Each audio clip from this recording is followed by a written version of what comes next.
I apologize for telling lies. For every night you stayed up and all the times you cried. Broken hearts on timelines, trapped in our confines. Love's a contract, signing blood on dotted lines. We perfect on the gram, but in person we a mess. All the filters in the world couldn't cover up this mess. We was goals to the people, but the love couldn't last. Posting pictures of the future, but we stuck in the past. We would argue every Friday, make up every Sunday, breaking up at midnight, back together Monday. Love is like a cycle, spin around on the runway, crashing every season, but taking off the same way. Say you want the truth, but you crumble when it's shown. You the type to break the windows and complain about the stones. See, I deleted all the text, but screenshots never lie.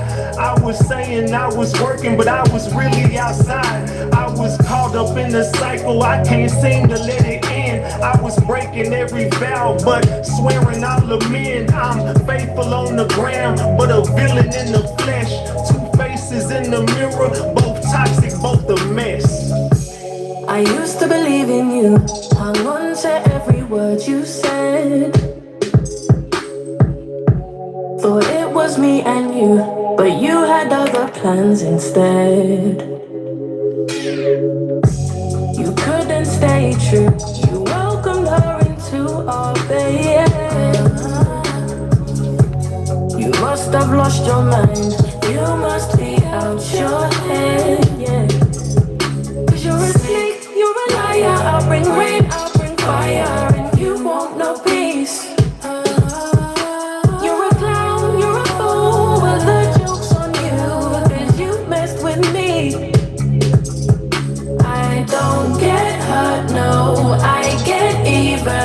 Best believe it's heartbreak season. I'll bring rain and I'll bring fire, and you won't know peace.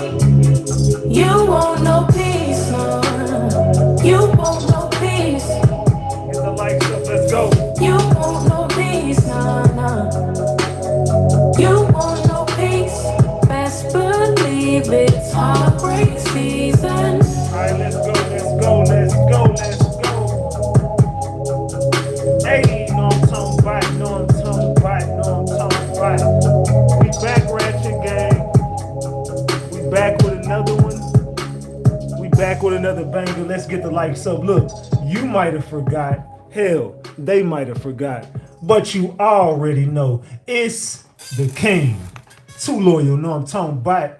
Ratchet TV. Hey, y'all already know, man. Y'all already know. Get the likes up if you in the building. And if you're new to the channel, hit that subscribe button.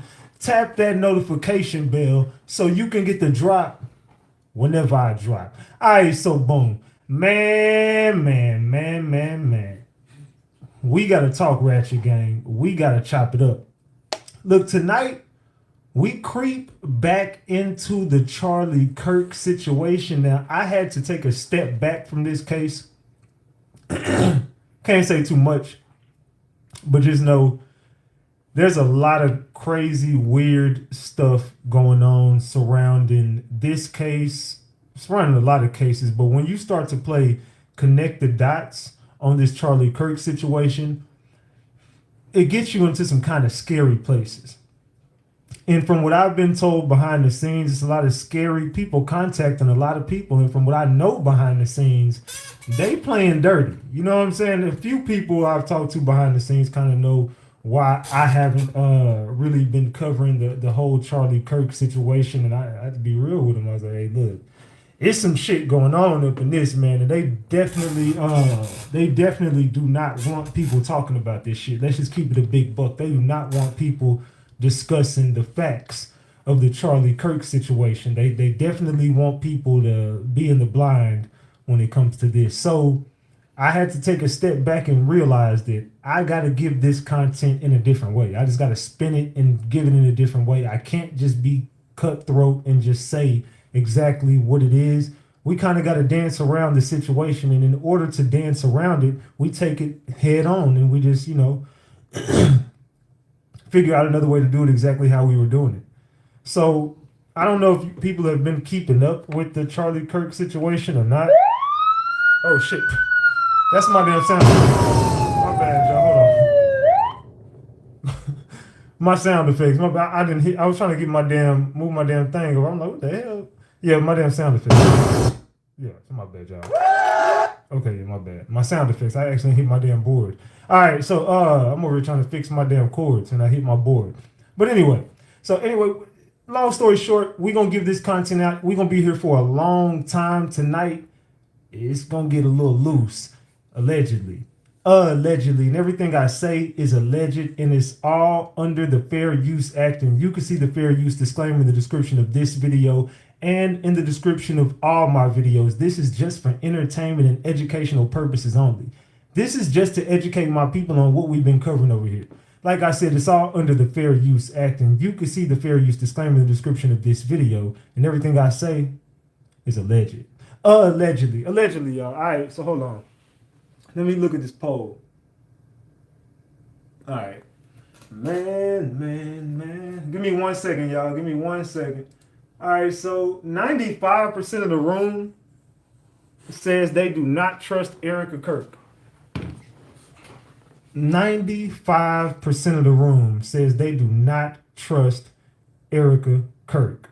That's crazy work. Double tap that screen. Let's get these likes up, y'all. Double tap that screen. Let's get these likes up. Now, has anybody been keeping up with this situation? And I mean, like, as far as the Tyler situation, has anyone been keeping up with the whole story of the Charlie Kirk unaliving? Drop the gems if you've been keeping up with it. Drop the eyeballs if you need to be caught up. You know what I'm saying? Let me know in the chat. Drop the gems if you've been keeping up with this case, because I kind of want to go somewhere with y'all tonight, but I'm not gonna lie. This case scares the shit out of me. This is the one case that kind of got me like, I don't know, fam. I don't know. Because the more I've been researching on these people, I started to connect some dots. Now, I've been real quiet, and I'm very interested in this case. And the only reason why I've been quiet is because I know for a fact, beyond a reasonable doubt, like I know for sure that they were watching my last video. I know for a fact.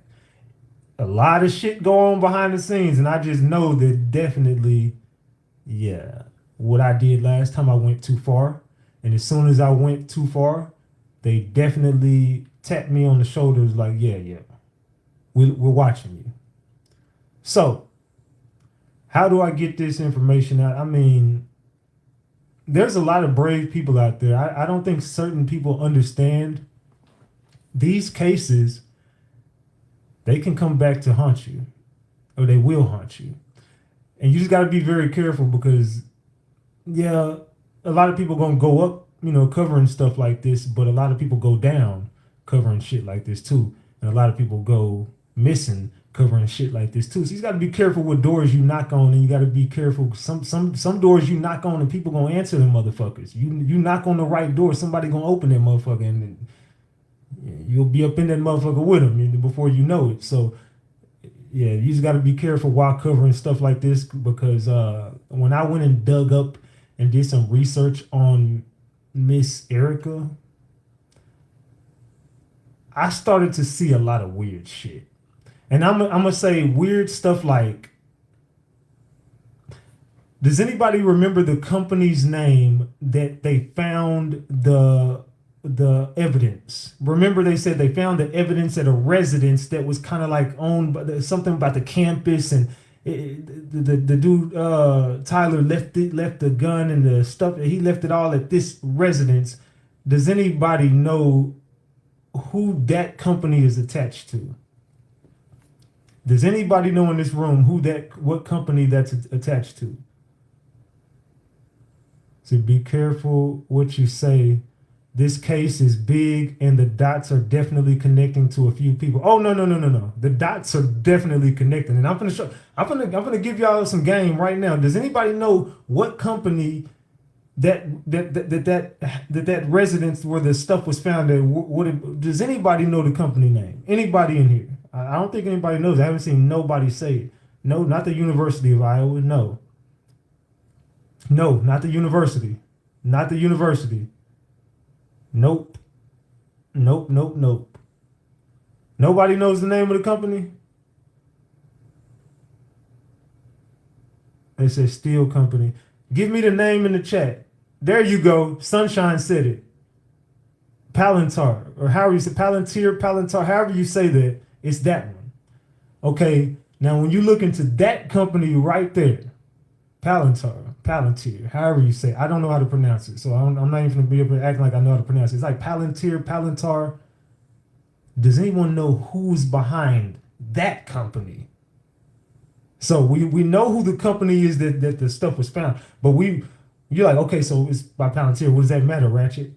Does anyone know? This is all alleged. Look, I don't know what the fuck I'm talking about. I don't even know none of this stuff. I'm just guessing and I don't know nothing. I don't know nothing, okay? I have no idea nothing. This is just stuff that's floating around and I'm just, trying to connect dots and see what fits. Look, it's all alleged. Everything I say is alleged. Allegedly. Okay? Allegedly. Now double tap the screen and get the likes up. Double tap this screen and let's get these likes up, y'all. Double tap the screen. Let's get these likes up. Let's go. Does anyone know who's behind that company? How do you spell the name? It's like hold on. I can tell you how to spell it. Give me a second.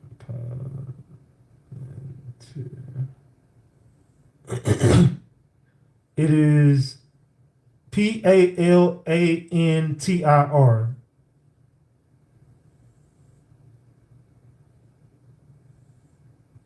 Yeah, you got to start doing your research on these companies,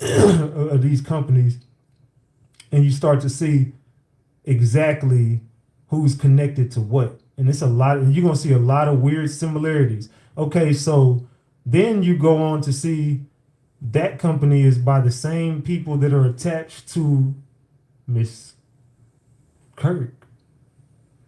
You start to see that her people and them people, they're all like on some weird shit. I don't know. I'm gonna get to. I really can't say too much. And there's gonna be it's gonna be like a free for all that I'm gonna have over there on Kick. It's coming pretty soon. Hold on, give me 1 second. Let me close my.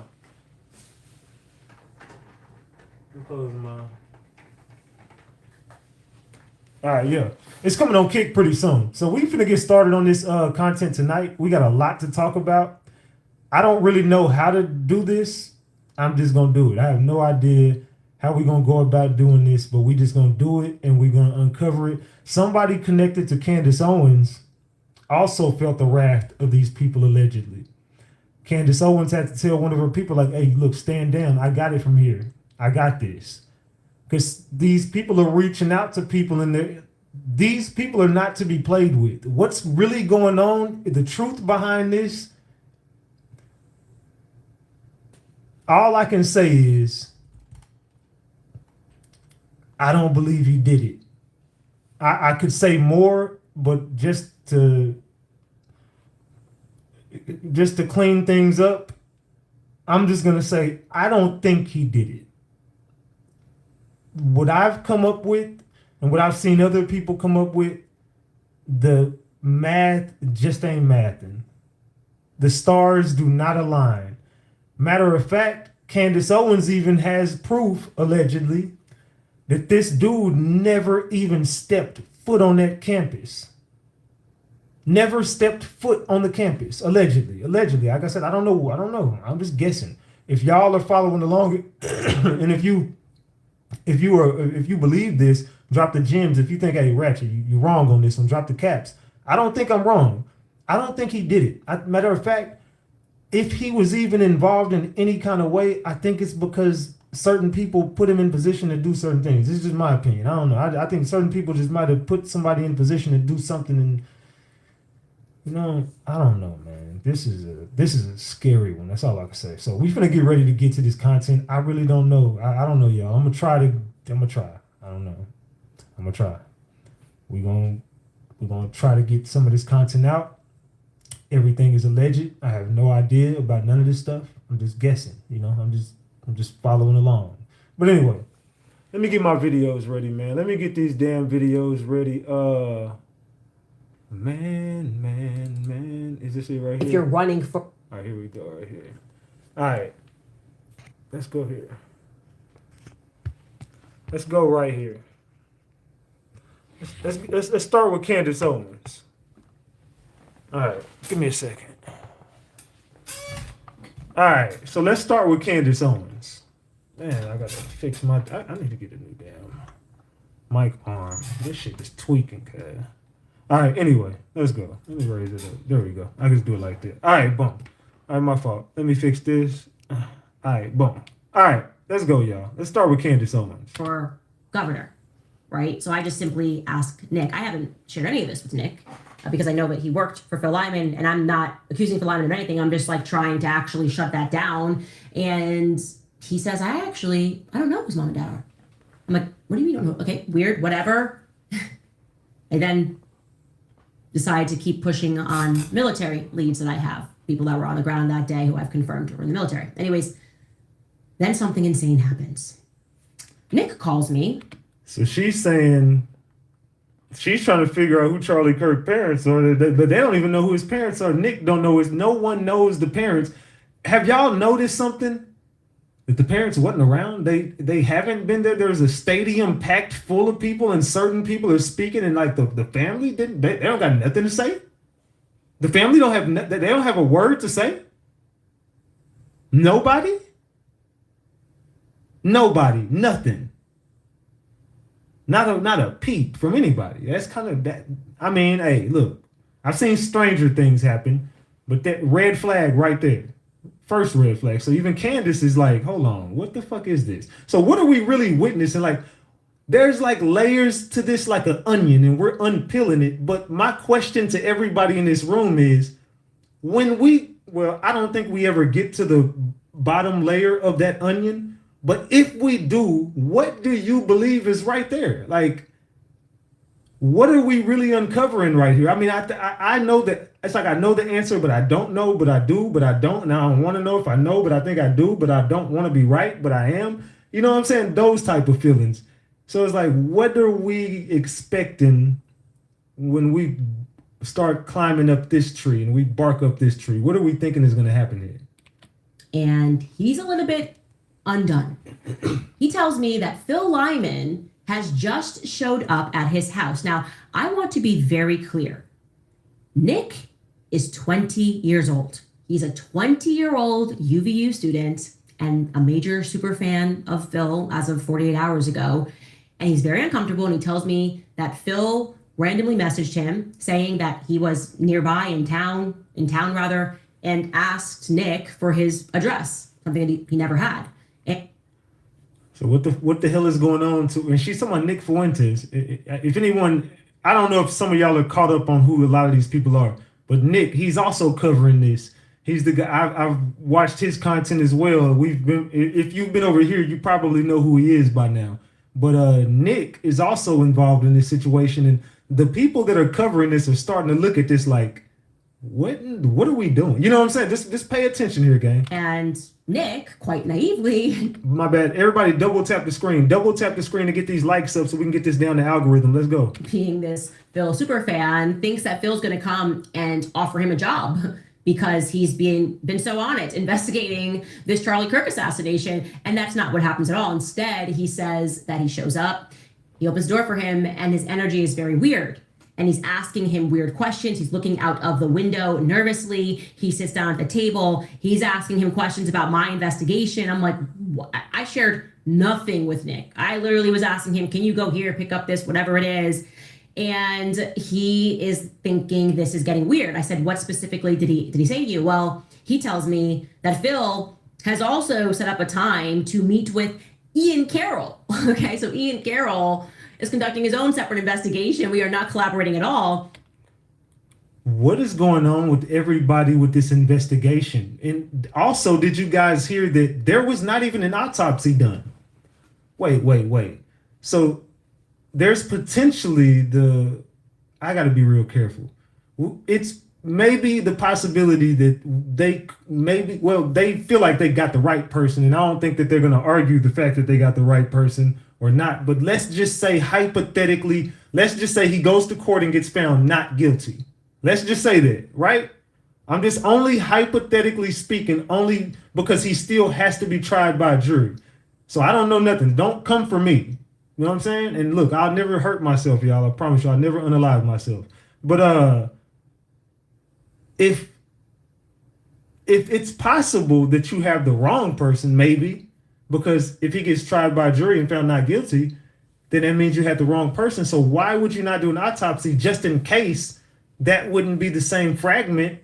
Or that would, you know what I'm saying? There could have been something that you could have possibly found there that could have led you in another direction. But I don't think you want to be led into that direction, because I think everybody knows exactly what the fuck is going on. You know what I'm saying? I don't know. But Ian Carroll publicized that he was going up to Utah because he wanted to be on the ground physically by himself.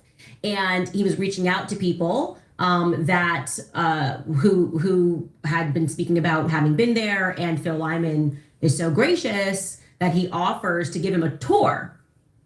And Nick tells me, he's like, that's really weird now because we're like 2 weeks on from the shooting and Phil Lyman lives 4 hours away. So that's very, very gracious of him to do, but his energy isn't good. And then he mentions Governor Cox and he mentions Tyler Boyer of Turning Point USA and says that, again, this is according to Nick, that Tyler Boyer and the Lyman have been speaking and that they're, really going to make Governor Cox, and I'm paraphrasing here, but apparently there's another Utah event, USU event coming up, and Governor Cox is supposed to speak, and Phil Lyman intimates that, this TPUS event, Governor Cox isn't going to look great.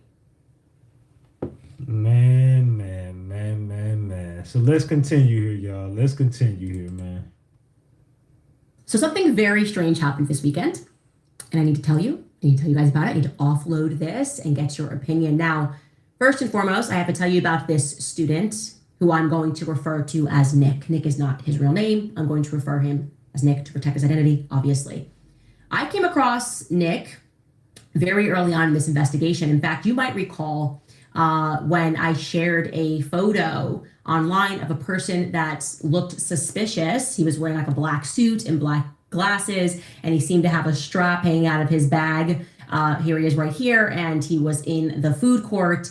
I shared that photo because Nick had sent it to me into our tips box and said, this person looks rather mysterious. He's running through the food court. And from there, he kind of became my boots on the ground. He's like, hey, go to UVU. I'm a major Candace Owens fan. I want to help in any way that I can. Okay. So that's how that happened. That was really, and right away, he told me on like day 2 of the investigation that he worked on Phil Lyman's gubernatorial campaign. Phil Lyman ran against the current Governor Cox, and he lost. And one day, very early on, this must have been like day 3, Nick cold calls me, and Phil Lyman's on the phone.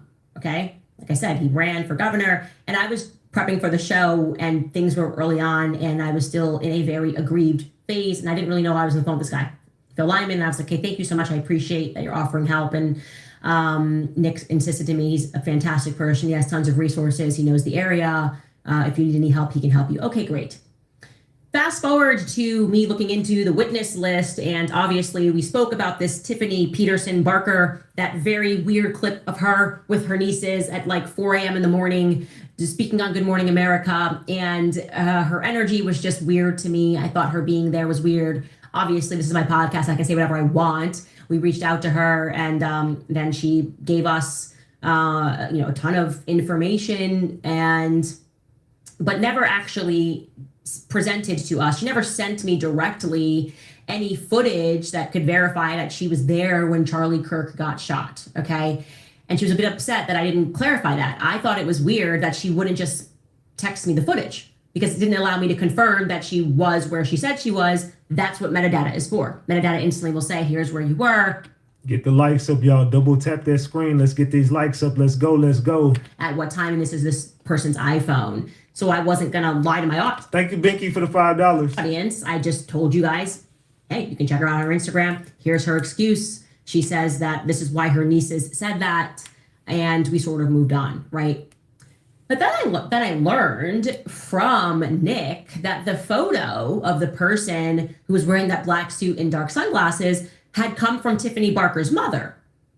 I was like, well, that's weird. Whatever. And then you'll recall we learned from Tiffany when I was trying to figure out, how did you get this hit on Good Morning America? Like, did you share something that would have had them reach out? Well, then I told you, she told us, actually, Phil Lyman is the person that put me on Good Morning America. My sister ran with him as lieutenant governor. And I was like, oh, okay. So Phil Lyman got you that position on Good Morning America. You had essentially a connection there that made that happen. Get the likes up, y'all. Double tap the screen. What in the hell is going on with Candace Owens and her camp? Well, she says not Nick Fuentes, but another Nick that we don't know, a nameless Nick. Where was he? I don't know. I find this to be a little weird, but look, let's be clear. By no means conclusive of anything other than perhaps a strange coincidence. And maybe this is why he feels so impassioned and wants to keep speaking about it. Also, he's a gubernatorial candidate. Makes sense. This would be a political moment to show that you're a leader. And look, life is not exactly an Agatha Christie novel, right? Where the guilty party somehow inserts himself into the investigation. So, salute Paul for the $2. Thank you. So I park that aside, I keep pushing, and I'm following more public leads. But also, I do recall in the back of my mind that both Phil and Tiffany Barker, and as it would turn out, another person that lives on that street with the last name Shumway, kept trying to get me to look into Governor Cox because he's, according to Tiffany, very supportive of the trans stuff. You should look into Tiffany said, into Governor Cox. And similarly, the Shumway emails were like, you should look into this Governor Cox because he likes trans. So they're open and close. That feels to me always just like Fed bait, left versus right? He likes trans people, so it has to be him. Okay. Oddly, look, I'm just following the facts here. Nothing in my investigation has made me ask a question further about Governor Cox on that day. Nothing came up organically, so I'm not going to push it just because he's a Democrat. Thank you, Sierra, for the $2 salute. And actually, where I was at this process, what's that? Pushing that because Governor Cox is his, sorry, I said Democrat because he's his, he's warring with him. And that's the candidate that he wants to go after. And I actually start noticing as I'm looking into this investigation that everyone who was involved on that day, I mean, literally the person who spots the shooter on the roof, military, the person who says, oh, I just happened to be in the right place in the Flag of Halls where I saw him running, also in the military. And I'm starting to think, is it possible that this is like a military hit? We'll stop right there. Look, that's all alleged. That's Candace's opinion. I don't know. You guys can answer that question in the chat, but if you know, you know. That's all I can say is if you know, you know. I have no idea. But if you are looking into this case, if you are doing any type of investigation, you kind of see exactly what the fuck is going on. I don't know, but I'd like to find out. Next came a tip that you guys saw me receive live on the show. A woman paid to say, Candace, there's more footage of the shooter on that day. And you should know that that shooter was with a woman, right? That's a tip that I've seen, that woman, the shooter was with a woman and he was seen changing clothes and that they've cut out that footage. So allegedly there's more footage, y'all. Allegedly there's more footage that hasn't came out that says the shooter was with a woman and he was getting undressed. Tyler wasn't with a woman. Well, was Tyler with a woman that day? Reach out to that individual and the name that they give me for the house that this took place in, and I'm able to confirm that this property is nearby, is owned by Lyman Branch.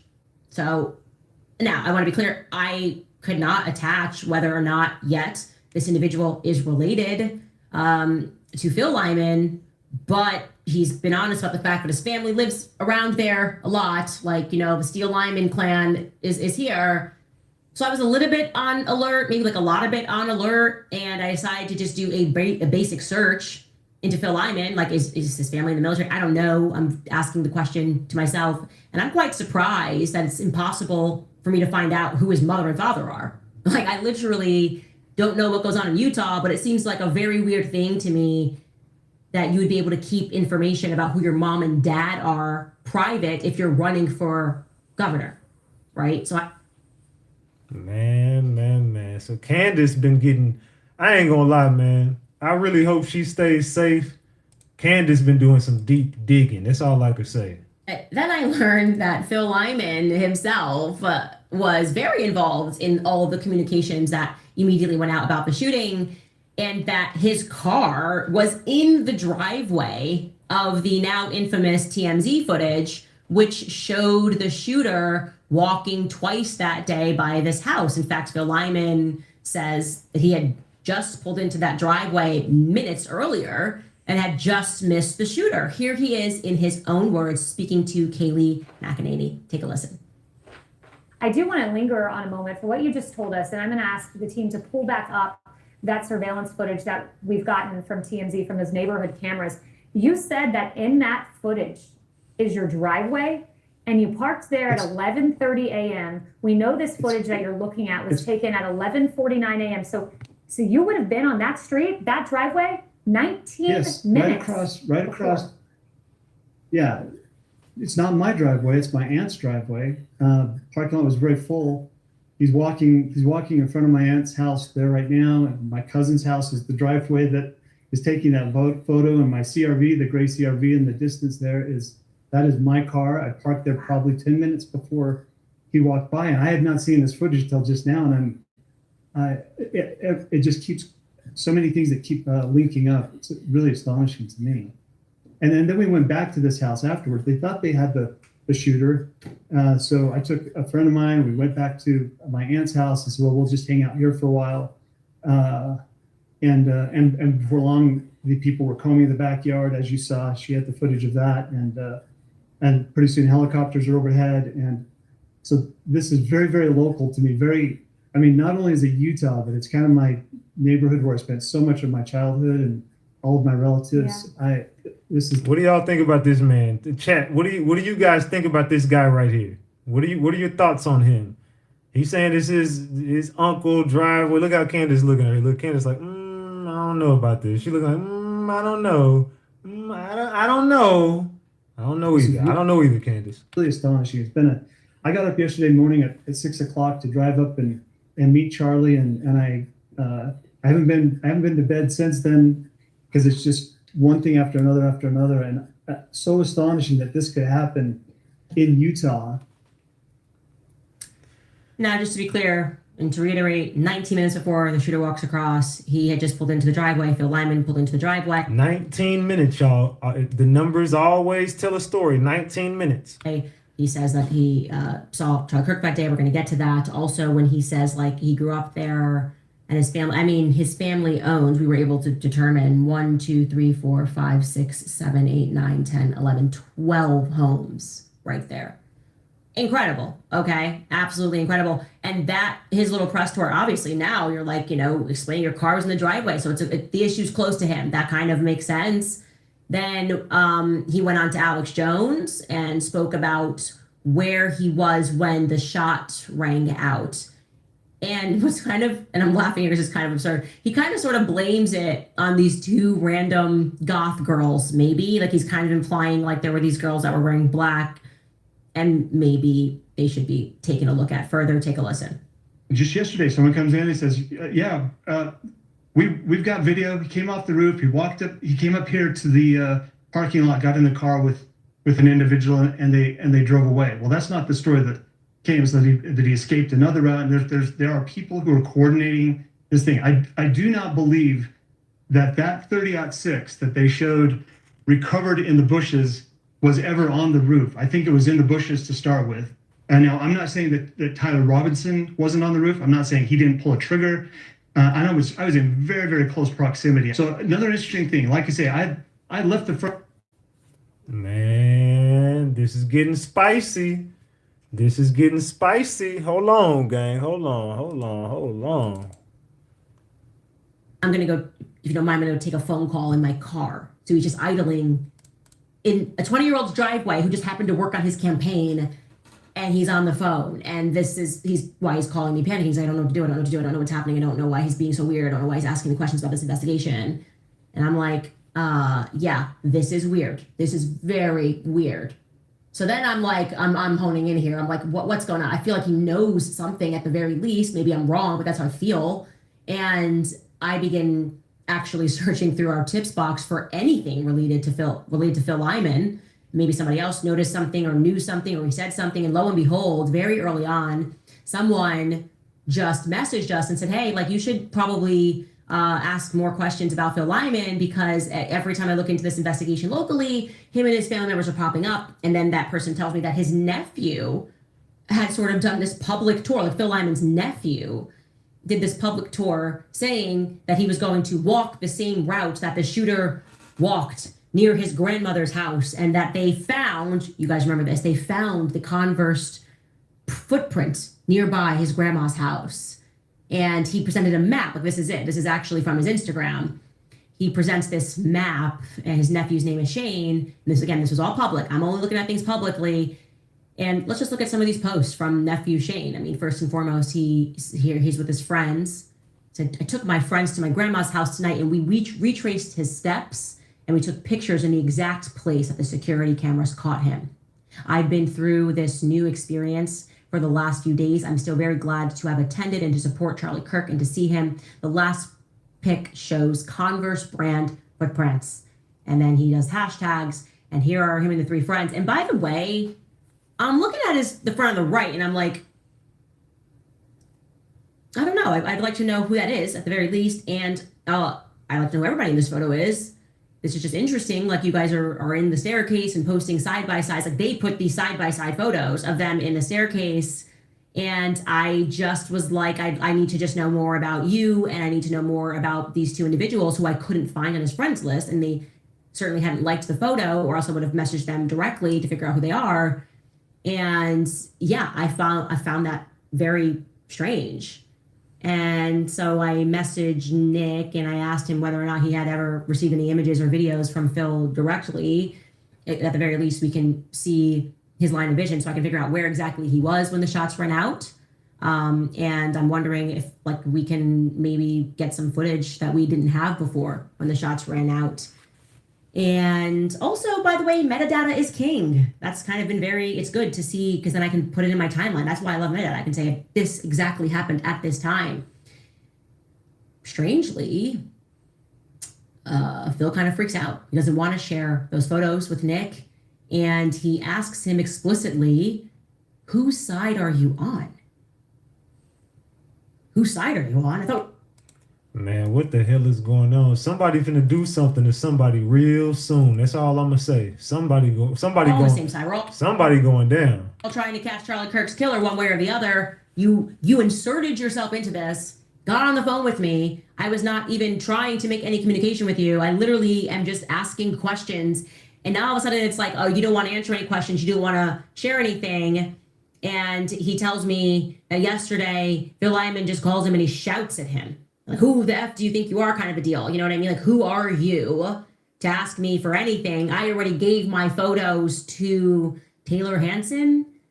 And so at that point, I was like, look, you've been great, Nick, but I don't want you being shouted at. I don't want you feeling comfortable in your own home. I would like you to just remove yourself entirely from the boots on the ground elements of this investigation. I don't think Phil is acting in a way that I perceive to be stable, given the fact that, again, he inserted himself in this investigation, and we're asking, this is my car on the street. Okay, you want to be helpful. We're asking you to be helpful. And now all of a sudden you're showing up at a 20-year-old's house and you're being weird. I don't like it. I don't like it at all.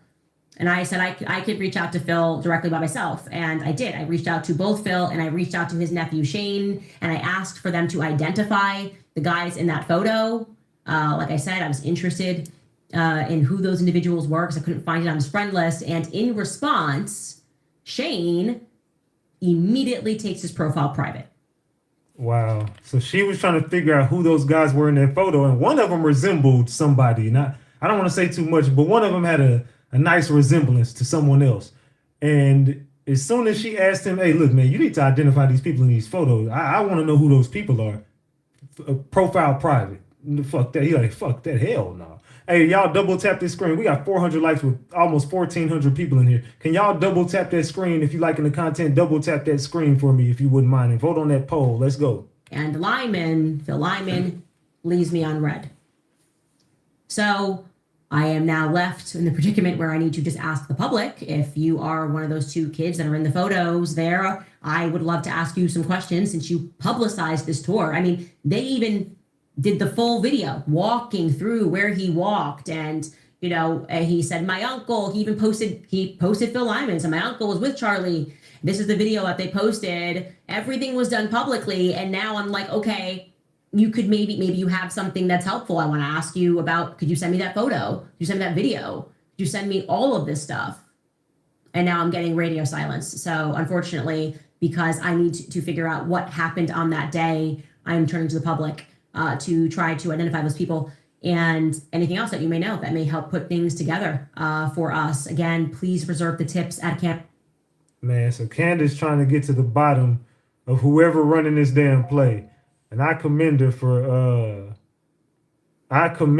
what she's doing, man. But she just got to be careful, because can't lie, this is a very dangerous game we in. But I think she understands exactly what the hell she's doing. I don't think she need my advice.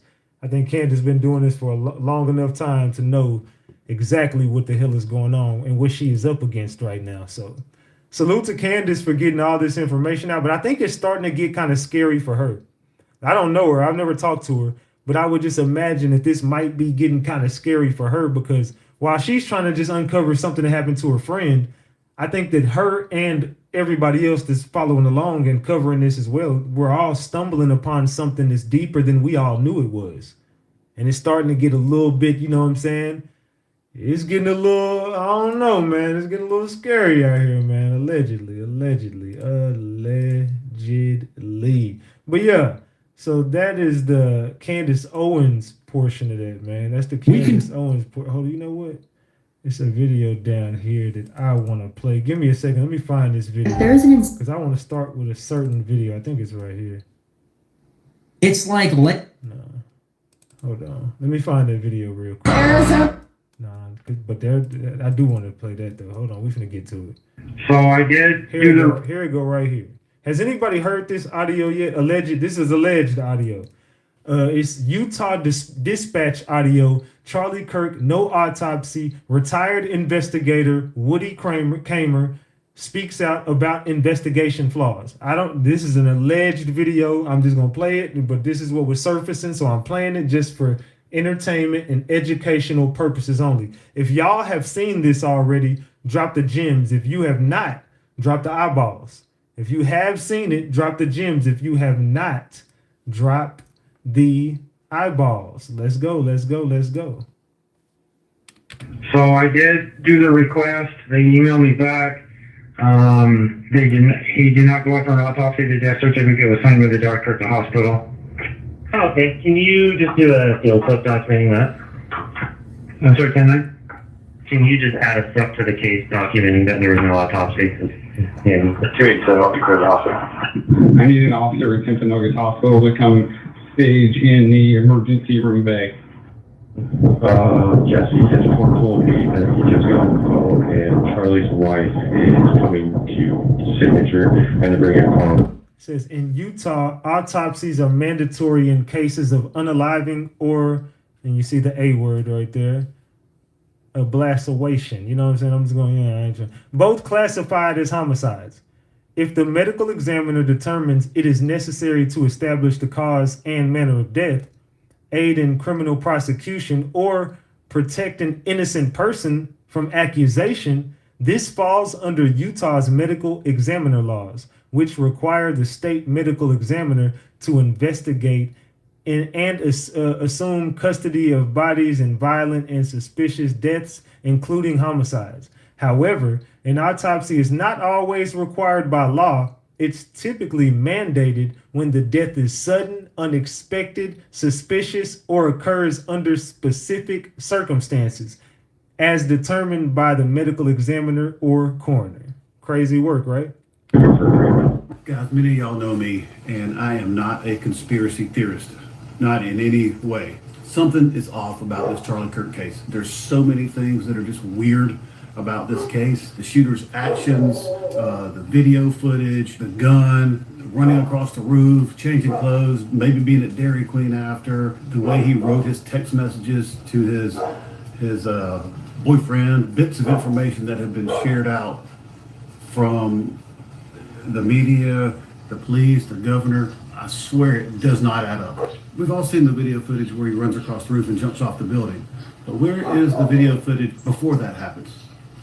Supposedly this school has tons and tons of 4K cameras. Where are they? Why is all of the video footage that we're watching look like it was recorded in 480p? Why is everything that we watch distorted and grainy and awful? It doesn't make sense that this guy supposedly took this shot, took the gun apart, ran across the building, jumped off, had this gun in his book bag. If it fit in his book bag after the shooting, why didn't it fit in his book bag before the shooting? Why didn't he just go back down the stairs where he went up? Why did he jump off the building in front of cameras and people? Why didn't he just run down the stairs? That wouldn't have been odd because people were running. Where's the gun? Why did he take it across the street into the woods and put it back together and then leave it?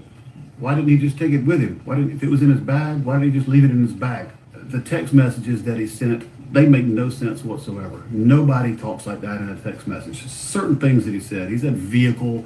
Nobody says that. People say I'm going back to my car, going back to my truck. Nobody says I'm going back to my vehicle. You know who says vehicle? Cops. That's who says vehicle. He kept making sure that he called this guy's lover. If you're already dating, you don't just keep saying that. It's just weird. You could go through and pick his text messages apart over and over, and they don't make sense. Another thing is, why didn't they secure the scene? It's just open. There's people walking around, students walking around filming where it happened at, and there's blood on the ground. That's right, man. There's too much that went on right in front of our eyes, and it's kind of like, bro, what in the fuck? What is this? So you seen the dispatch? They said there was no autopsy performed. I don't know why. Look, y'all. This is just for entertainment and educational purposes. I don't know why an autopsy wasn't performed, but they did not perform an autopsy, allegedly, guys. Allegedly, there was no autopsy done. So what do you guys think about that? There's an insane connection with what happened with Charlie Kirk and a movie that came out in 1998. So the movie is called Snake Eyes, and it starred Nicolas Cage. And the movie was about a man named Charles Kirkland who got shot in the neck at a public event. Now, in the first 10 seconds of the movie, there is a sign for this event, and it says that it takes place on September 10th. So in this movie, the killer killed Charles Kirkland on September 10th, which is when our Charlie Kirk got killed. And it gets even crazier because the killer in this movie is called the Executioner, and he is a distraction for the person who actually did the killing of Charles Kirkland. And get this, the person who took the rap for it in the movie's name is Tyler. Tyler. You know, the same thing that happened to Charlie Kirk. Tyler Robinson. And on the box for this movie, and on the trailer of this movie, underneath where it says Snake Eyes, it says, "Believe everything but your eyes." And look guys, at his what hands. is... Hold on, wait. Look at his hands. Look at his hands. They putting it right in our face. Charlie Kirk was doing the same thing. Man, they putting it right in our face, bro. And it said, "Believe everything but your eyes." Like, what the... Wow.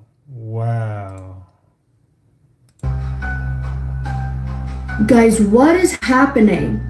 Wow, I ain't gonna lie. I don't believe in coincidences. There's just too many in this shit, man. I don't know what it is, but it's loose. Let's continue. Arizona, USA, 2012. Erika Franzweg.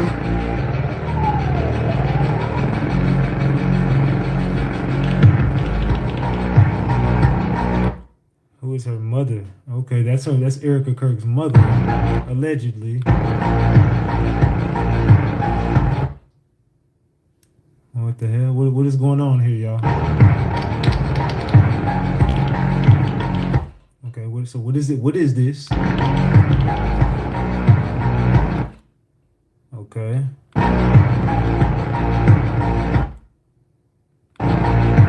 Protection against man-made software.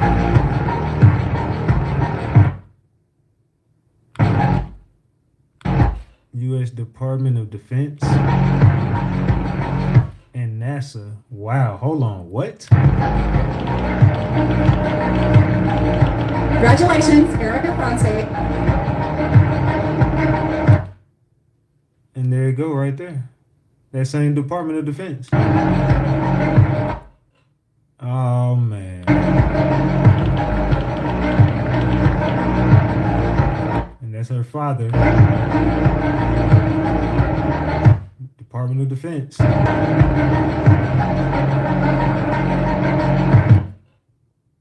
Oh man.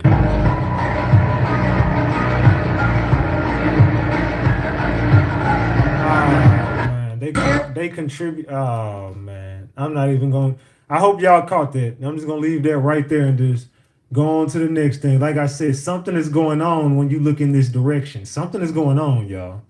It's like, lady, didn't your husband just get his face blown off like 2 seconds ago? And not to be insensitive about it, but everyone's thinking it. No one wants to be the asshole. No one wants to say it. Everyone's thinking it. Everyone was thinking it when she gave the first speech. Everyone was definitely thinking it at the memorial. Nobody wants to say it because it's inappropriate. It's insensitive. I am the troll, right? So I'll be the one to say it. I think it's super inappropriate. I think it's inappropriate. I think it's weird. It's bizarre. Something is off there, and I don't like it. But they're doing the Super Bowl commentators with the headsets on, doing a media table. They're selling merch, registering voters. They got pyrotechnics.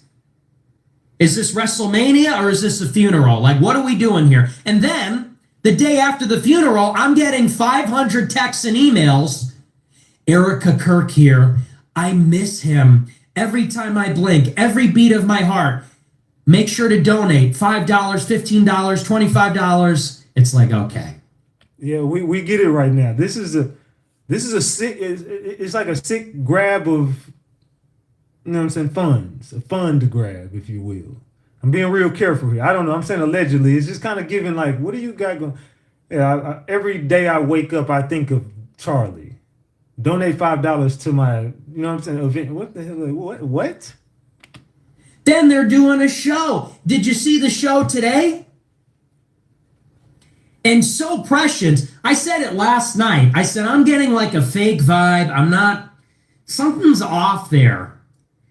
And people say, well, everybody grieves differently. Yeah, I don't know how much mileage we can get out of that one anymore. Something's not right there.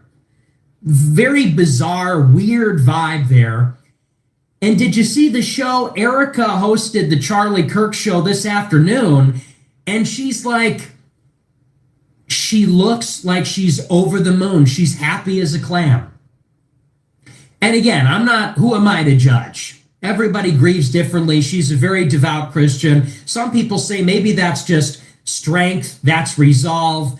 I don't know. It's one thing if your husband dies, period. It's another thing if your husband dies at age 31, unexpectedly. It's another thing if your 31-year-old husband unexpectedly dies because he gets publicly executed with blood gush. Man. But this is he on point, y'all? What do y'all think? Do y'all think he's on point? Out in front of thousands of people screaming and running away. That's like something that's altogether different. Do y'all think he's on point? I think that, I mean, you can't tell someone how to grieve. And that's really people's defense when it comes to stuff like this. Like, you can't tell that person how to grieve. But it's like, come on, man. When something like that happens, it gets to be a little bit weird. Like, okay, I get what you're saying, but how the fuck do you bounce back like that after that? The thing about Erika Kirk is I 100% believe that that's an arranged marriage. Charlie and Erika, I do not believe for 1 second that they met organically. How do you think they met each other? Do you think that they bumped into each other at CPAC and Charlie said, hey, let's go on a date? No, they were set up together by somebody. Who set them up?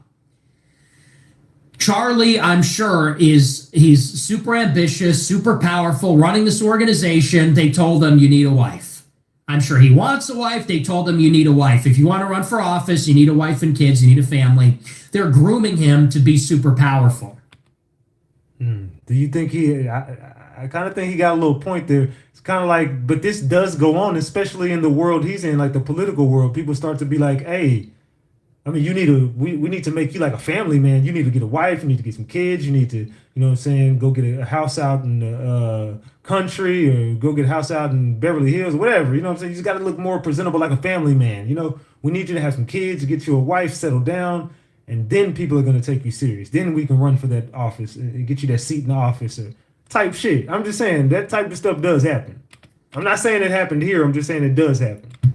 So he's hanging out at Bohemian Grove, and they say, we need to give you a wife. We know somebody. We know this girl, and she's in some, how do they know her? Who set them up, and where did this girl come from that's going to be Charlie Kirk's wife and bear his children? I think that was an arranged marriage. And that tells me that she is tapped into some kind of network in some way. I don't know how. People talk about she was a pageant girl and she ran this charity. Maybe there's a connection there. I would not be surprised at all. That, if you're talking about Erika Kirk, that I believe. People say Israel killed Charlie Kirk. That's allegedly. That's what people say, allegedly. We don't know that. We don't know nothing. We have no idea. Yeah, I don't know about that one. Let's look at the marriage. Erika Kirk is now taking over Turning Point. That's suspicious as fuck. Because what we are being led to believe is that Erika Kirk is the archetypal trad girl. Isn't that the perception they're cultivating? When you look at some of these clips, she's supposed to be the ultimate trad wife. She's speaking at the Young Women's Leadership Summit. She's on podcasts saying, oh my gosh, I can't focus because I'm so in love with Charlie. If he's here, I can't focus. I'm so smitten. Like, that's the character that she's playing. That's the character that they're selling us. Her husband gets shot in the neck graphically in front of everybody. Shouldn't Miss Tradwife, shouldn't she be like despondent? And I'm not trying to judge how people grieve. It's not our position to judge how they grieve or what their response is. Maybe she's just got unbelievable resolve. But if she really is the ultimate trad wife who knows her place and is a helper to her husband, a helpmate, and she's so smitten with him and she's the perfect trad wife like how she's been presented to us for years, then when her husband gets shot in the neck and blood starts allegedly everywhere in front of everybody who starts screaming and running away, shouldn't she be like in shock? Shouldn't she be like in a catatonic state or crying and be I mean, I do think he has a point. I mean, but again, people's defense to that, what he's saying is just going to be, well, you can't tell people how to grieve. That's going to be the defense every time. All right, so we got a big story that I want to break here. Some alpha that just dropped by Candace Owens. Bryson Gray just put out this tweet. Check this out. Bryson Gray puts out a tweet that says, Candace Owens said that Tyler Robinson never stepped foot on UVU campus and that his parents never turned him in. She also said that the FBI lied about his parents noticing him. Check out these tweets from Candace. Tyler Robinson is not suicidal. The entire narrative that was placed in the media about him having been suicidal is completely fiction, as are the other aspects of what we've been told. His father having turned him in after his confession is also complete fiction. To the contrary, Tyler Robinson maintains his innocence and has never been to UVU campus. There is absolutely zero photos or videos that the campus can produce to the contrary, which is why they have produced nothing other than blurry images which Tyler's family knows it's not him. Tyler has never once expressed a suicidal thought. I want to make that clear. The federal government is lying about absolutely everything other than the fact that is his gun. I mean, this is pretty fucking huge. Check this out. She said, not that we need further substantiation, but Tyler Robinson did not author those Discord messages. I would like to again stress that he has never been to the UVU campus, but I also need to confirm this later. I believe that he was around the area that day. I will have more on this later, but I wanted to immediately publish the fact that Tyler Robinson's suicide narrative, plus that his dad did the right thing after realizing his son was guilty, is a federal concoction. I mean, so this is pretty much the most explosive news. I think it's putting together all the pieces that we've already thought from the very beginning, that none of this makes sense, none of this trans shooter on the lone shooter on the roof. Where's the video, Cash? 3 seconds, that's all we need. Prove that this man was on this roof laying in this prone position and took this shot. That would be a start. Show us one piece of CCTV footage that shows Tyler's face. Show this man. Oh, you can't because what? Oh, allegedly he had a mask on and he was wearing tactical gear, and nothing adds up with your story. The parents don't add up. The confession never added up. The Discord messages don't add up. Everything about this FBI is rotted to the gosh damn core. We should be calling for Kash Patel's resignation. The same man who didn't even get up off his ass and start making arrangements to go see Charlie. He was eating at a fine dining restaurant in New York 2 hours after the assassination, going to get into his surf and turf and lobster dinner. And then 12 hours after the assassination, he still hadn't seen a photo or an image of Tyler Robinson. And you expect us to believe this trans narrative because of some Discord messages? Oh, you mean the same Discord messages that the CEO of Discord literally came out himself after the FBI tried to push that narrative that there was some gang plot of trans activists on Discord plotting assassinations? And they come out and they go, you know, we reviewed every piece of Discord communication between Tyler and his so-called friends, and there was no plots or plans or any type of violence being communicated across that platform whatsoever. Nothing, none of this adds up. Kash got the wrong guy again. This dude's the most incompetent FBI director in all of history. But I would like to hear what you think, because all signs are pointing to an intelligence agency, and I wonder what intelligence agency that could be. I want to know what you guys think down below. Yeah, what do y'all think about that? It's looking like, I mean, this might have been a plot. Could have been a plan. I don't know, but it was. I don't mean this with any disrespect. It was beautifully orchestrated, if so, because the fact of the matter is, you'll never know nothing. I mean, it just is what it is. You'll never know what happened that day. We'll never know. I don't think we'll ever get the real truth. Some people I don't really think we'll ever get the serious, honest truth about what went on that day. only learn from small little clips, so let's play some small little clips. Race is a social construct that I want to break out of. I think skin color is irrelevant. Why do you care so much about it? And what are black values? You know what black values are? They're Christian because they're one of the most Christian populations in the country. I don't care if it's all black, all Asian, all white. It's an excellent group is what I want. Because I do not believe diversity is a strength. I believe unity is a strength. I think you should have a one-page bill that says that racial discrimination based on race is illegal and will not be tolerated in the United States of America. Charlie, do you believe that black pilots can be qualified? Of course. I want a hiring quota and program that only cares about qualification, not skin color. Why does United Airlines care so much about the color of the pilot? How are you? What a beautiful kid that is. Thank you. What a gift so from God. much. Yeah. She truly is. White chocolate is here. Hello, everybody. This brother got more soul than a lot of people running around here acting like they brothers. He's a real brother. He was doing it. And he made sure that he brought a lot of us here, man. And race should mean nothing. We should build around things that matter and not things that don't matter. Charlie Kirk helped a lot of young blacks get to the White House. He changed a lot of their lives. A lot of them never imagined going to the White House. And Charlie helped hundreds of young black boys and girls go to the White House. Charlie, thank you for that. Thank you, Charlie. I love this guy. Black America is a faithful community and a portion of the country with high church attendance. I have always had a focus and a heart for Black America. I believe that Black America could be and should be doing so much better in this country. A message of liberty, a message of freedom, and one that resonates with core values that are shared in Black America. What has your father ever done for inner city Black America other than call me a white supremacist? What is a white supremacist? A white supremacist is somebody who takes advantage and believes that they are higher than everybody else. Do I believe that? I have no idea. Okay, exactly. And so there's no evidence whatsoever, and yet people go around sloppily saying, you're a racist, you're a white supremacist. It is so destructive to our dialogue, it's destructive to us coming together as a country, and there's nothing to support it whatsoever. So thank you for your time, and shame on your father for peddling that crap. Like Larry Elder, like Dr. Ben Carson. Dr. Ben Carson. Yeah, Dr. Ben Carson. Oh, yeah. Literally a racist, host the nation's largest young black leadership summit. Yes. Oh, okay, that makes a lot of sense.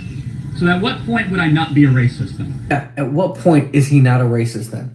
See, you guys try to take down my video and I made it better with more context, with more evidence that he's not a racist. I don't understand what it is. You guys can go online and look it up and see these things, and you have everybody in the world telling you, even my friends, I tell them, and it's like you guys are allergic to the truth. Like you can just click it and get on there and see it, but you won't and you don't, and I don't know why. But maybe these small mashed up clips is the only way the left learns. Man. So, and I believe that's a side that a lot of people haven't seen of Charlie Kirk. I think a lot of people in this room have never seen that side of Charlie Kirk because that's not the side they wanted you to see, allegedly. This is the first I've seen this or heard of this, and completely checks out. Nice work. Man. So that message said her name is Erika Chelsvig from her first marriage. Yes, she has been married before. He was Romanian and likely connected to you know who. I found all this online. They've scrubbed a lot. She didn't meet Charlie. Yeah. So we're going to stop right there on that note. But allegedly, if you look up what you want to look up about Erika, a lot of shit going to pop up that's going to show you, exactly who she's aligned with. I'm going to play this one later. They're going to show you exactly who she's aligned with. And yeah, you mentioned Erika Kirk. Apparently, they didn't meet. Erika didn't say they met, but she said that she saw him. She was on a pilgrimage with her mom, and she saw Charlie, and she was like, "Wow, I want to get to know that guy." And then apparently they met down the road, and as a millionaire, because she owned a clothing line, and she also was part of this this Romanian like child safety rescue operation. I don't know exactly what it was specifically. But then she decided that she wanted to apply for a job at Turning Point, and that turned into this budding relationship. And then they got married and they had kids, although there are no pictures of the kids' faces. I don't know the kids' names, and I've never seen a picture of Erika Kirk pregnant. Now, does that mean that? Now listen to this again, y'all. This is all alleged. This is all alleged. Specifically, but then she decided that she wanted to apply for a job at Turning Point. And that turned into this budding relationship. And then they got married and they had kids, although there are no pictures of the kids' faces. I don't know the kids' names, and I've never seen a picture of Erika Kirk pregnant. Now, does that mean that all that is fake? No, but it's something to consider, especially when you look at her family tree. Her mom, AZ Tech, her dad, AZ Tech International. She is actually on video probably 5-6 years ago, admitting that they moved to Arizona because her mom was working with Homeland Security and the Department of Defense. You can look it up that AZ Tech International has gotten at least $2.5 million in GSA grants from the federal government. And her dad apparently was the former chairperson of Raytheon's Israeli division.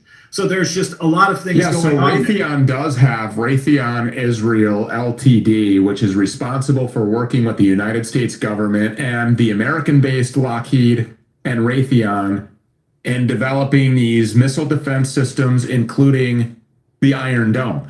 So Raytheon literally does have Raytheon Israel Ltd, and you're saying that A to Z Tech is involved with this? So Erika Kirk's father is involved with Raytheon Israel? Is that what you're saying? From what I understand, Erika Kirk's father formed Raytheon Israel's division and was the former chairperson / president. I believe he's retired now. So her father's a very popular guy. He's really popular amongst the people. But he was actively involved in that particular operation.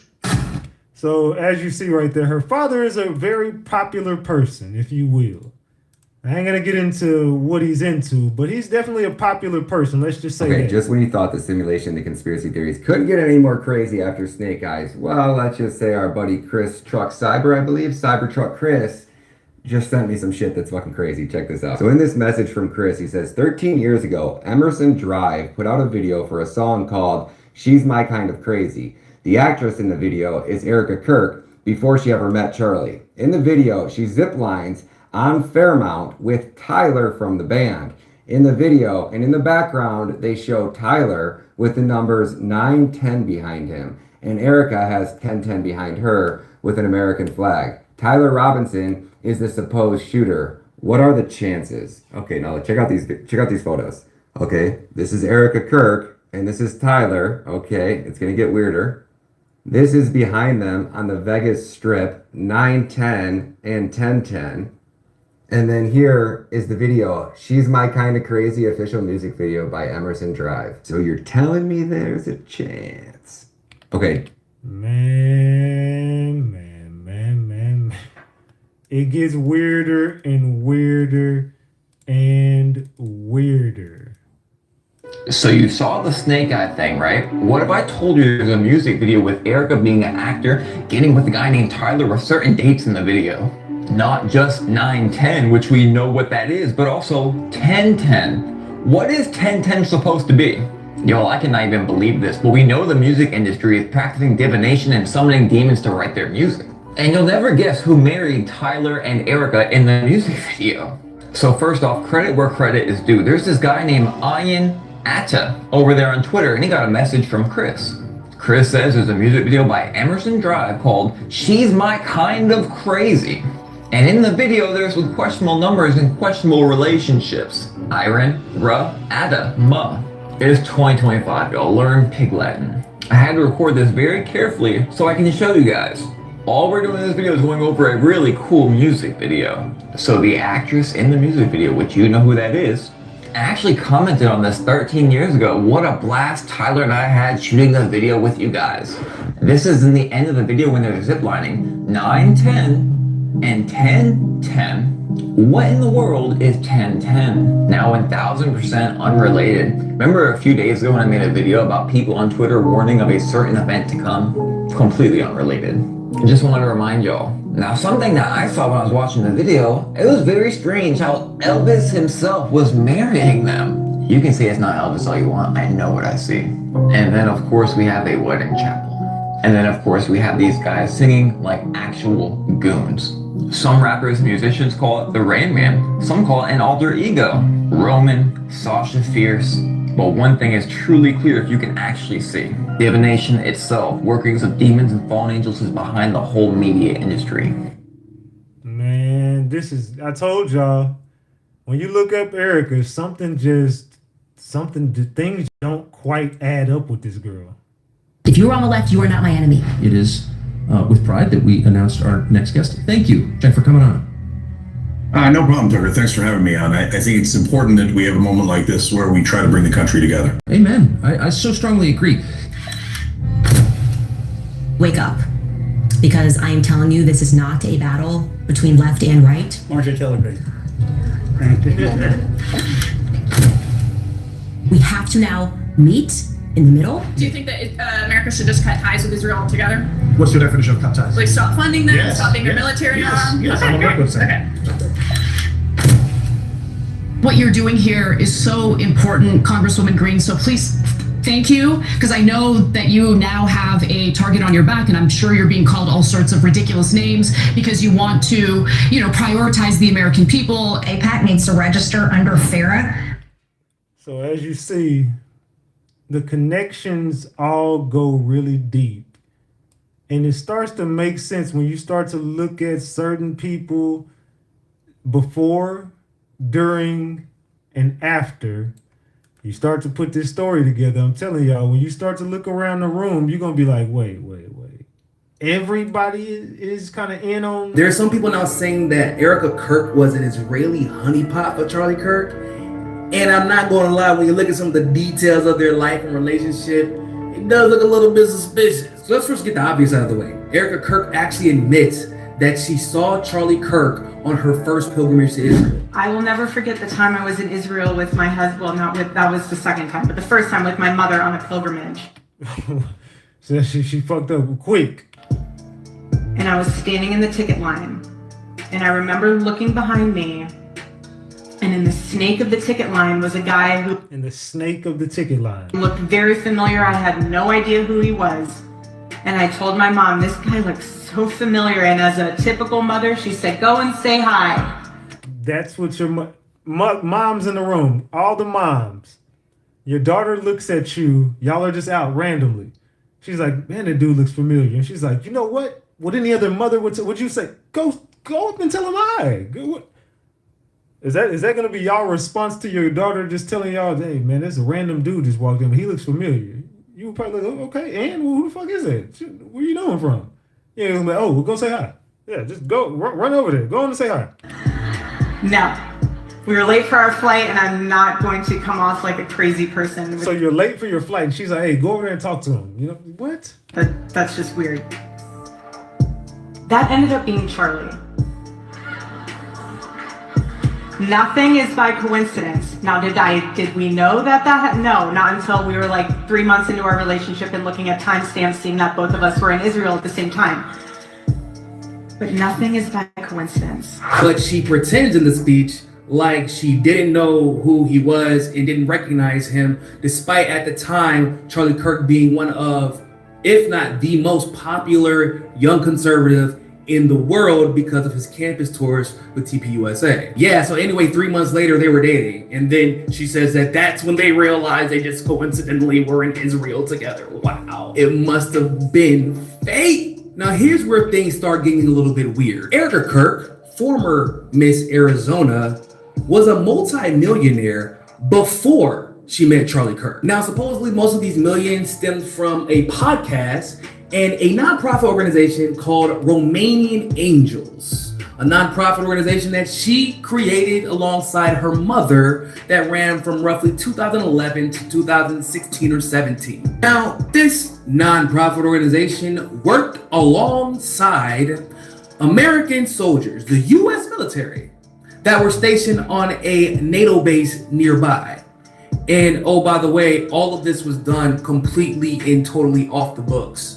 Yeah, not suspect at all. And they worked to help orphaned little girls in Romania. Now, some of you might be asking, is Erika Romanian? No, she isn't. Is Erika Kirk's mom Romanian? No, she isn't. She's actually a Swedish immigrant. Well, Erika's dad must be Romanian. No one actually knows who Erika Kirk's dad is, which probably makes all this a little bit more suspect, but I digress. So despite not having a mother connected to the military, not knowing who her father is, and not being Romanian in the least, she was able to create a nonprofit organization and get help coordinating her efforts from the US military from local NATO bases in Romania. Now, it probably doesn't hurt to mention that Romania is one of the most corrupt. Now, that's kind of weird. I ain't gonna lie. Her story, her background story is very sketchy. I don't know. What do y'all think about her background story? I don't all the way trust it. Something about her just strikes me as very off. Countries in the world, and there were some trafficking accusations that have been lobbed in the direction of not just the organization, but adoption agencies that worked alongside the organization. And yeah, these are only accusations, but I feel like they're worth mentioning considering the fact that some random girl from Arizona was able to start a nonprofit organization working along the US military, and they decided to keep everything off the books. Kind of hard to know if you were guilty of trafficking people if no one has any records of anything you did. In fact, supposedly her nonprofit was barely recognized, but it was recognized enough to work with the US military. Fast forward, she meets Charlie Kirk in Israel, doesn't recognize him, but then has a job interview with Charlie Kirk in New York very soon after.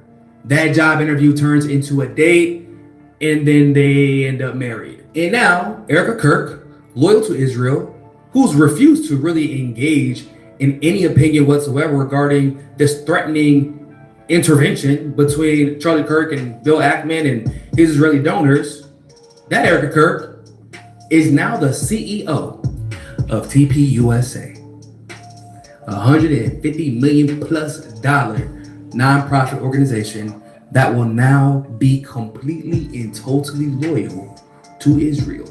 I'm just saying, it's kind of weird how that little girl who was born in Ohio with a dad that we don't know and a mom who was supposedly not all that important ends up being Miss USA, starts a nonprofit organization in Romania, becomes a talent director, ends up in New York with a job interview with a guy that she just got done seeing in Israel, gets married to him, and then becomes the CEO of the largest conservative nonprofit organization in the world.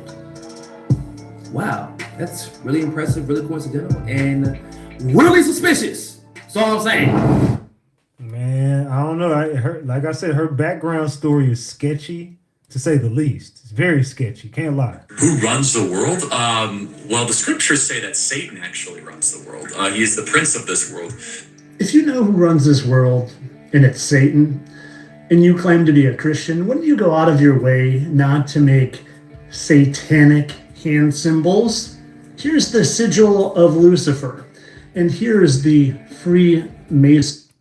Allegedly, y'all, just for entertainment and educational purposes only. Symbol. Now let's see if you notice anything, like I noticed. Oh, what's that? That's the same symbol from the other video too. What's that I see? Oh, but it's not just him. Do you know who's sitting next to him? You know, the person making the exact same sigil of Lucifer hand symbol, otherwise known as a Freemason hand symbol. Have you heard what she has to say? I'm one of the Masons of Turning Point USA. One more time for the people in the back. I'm one of the Masons of Turning Point USA. And they tell you, you just don't care. You don't care that they rub it in your face. Allegedly.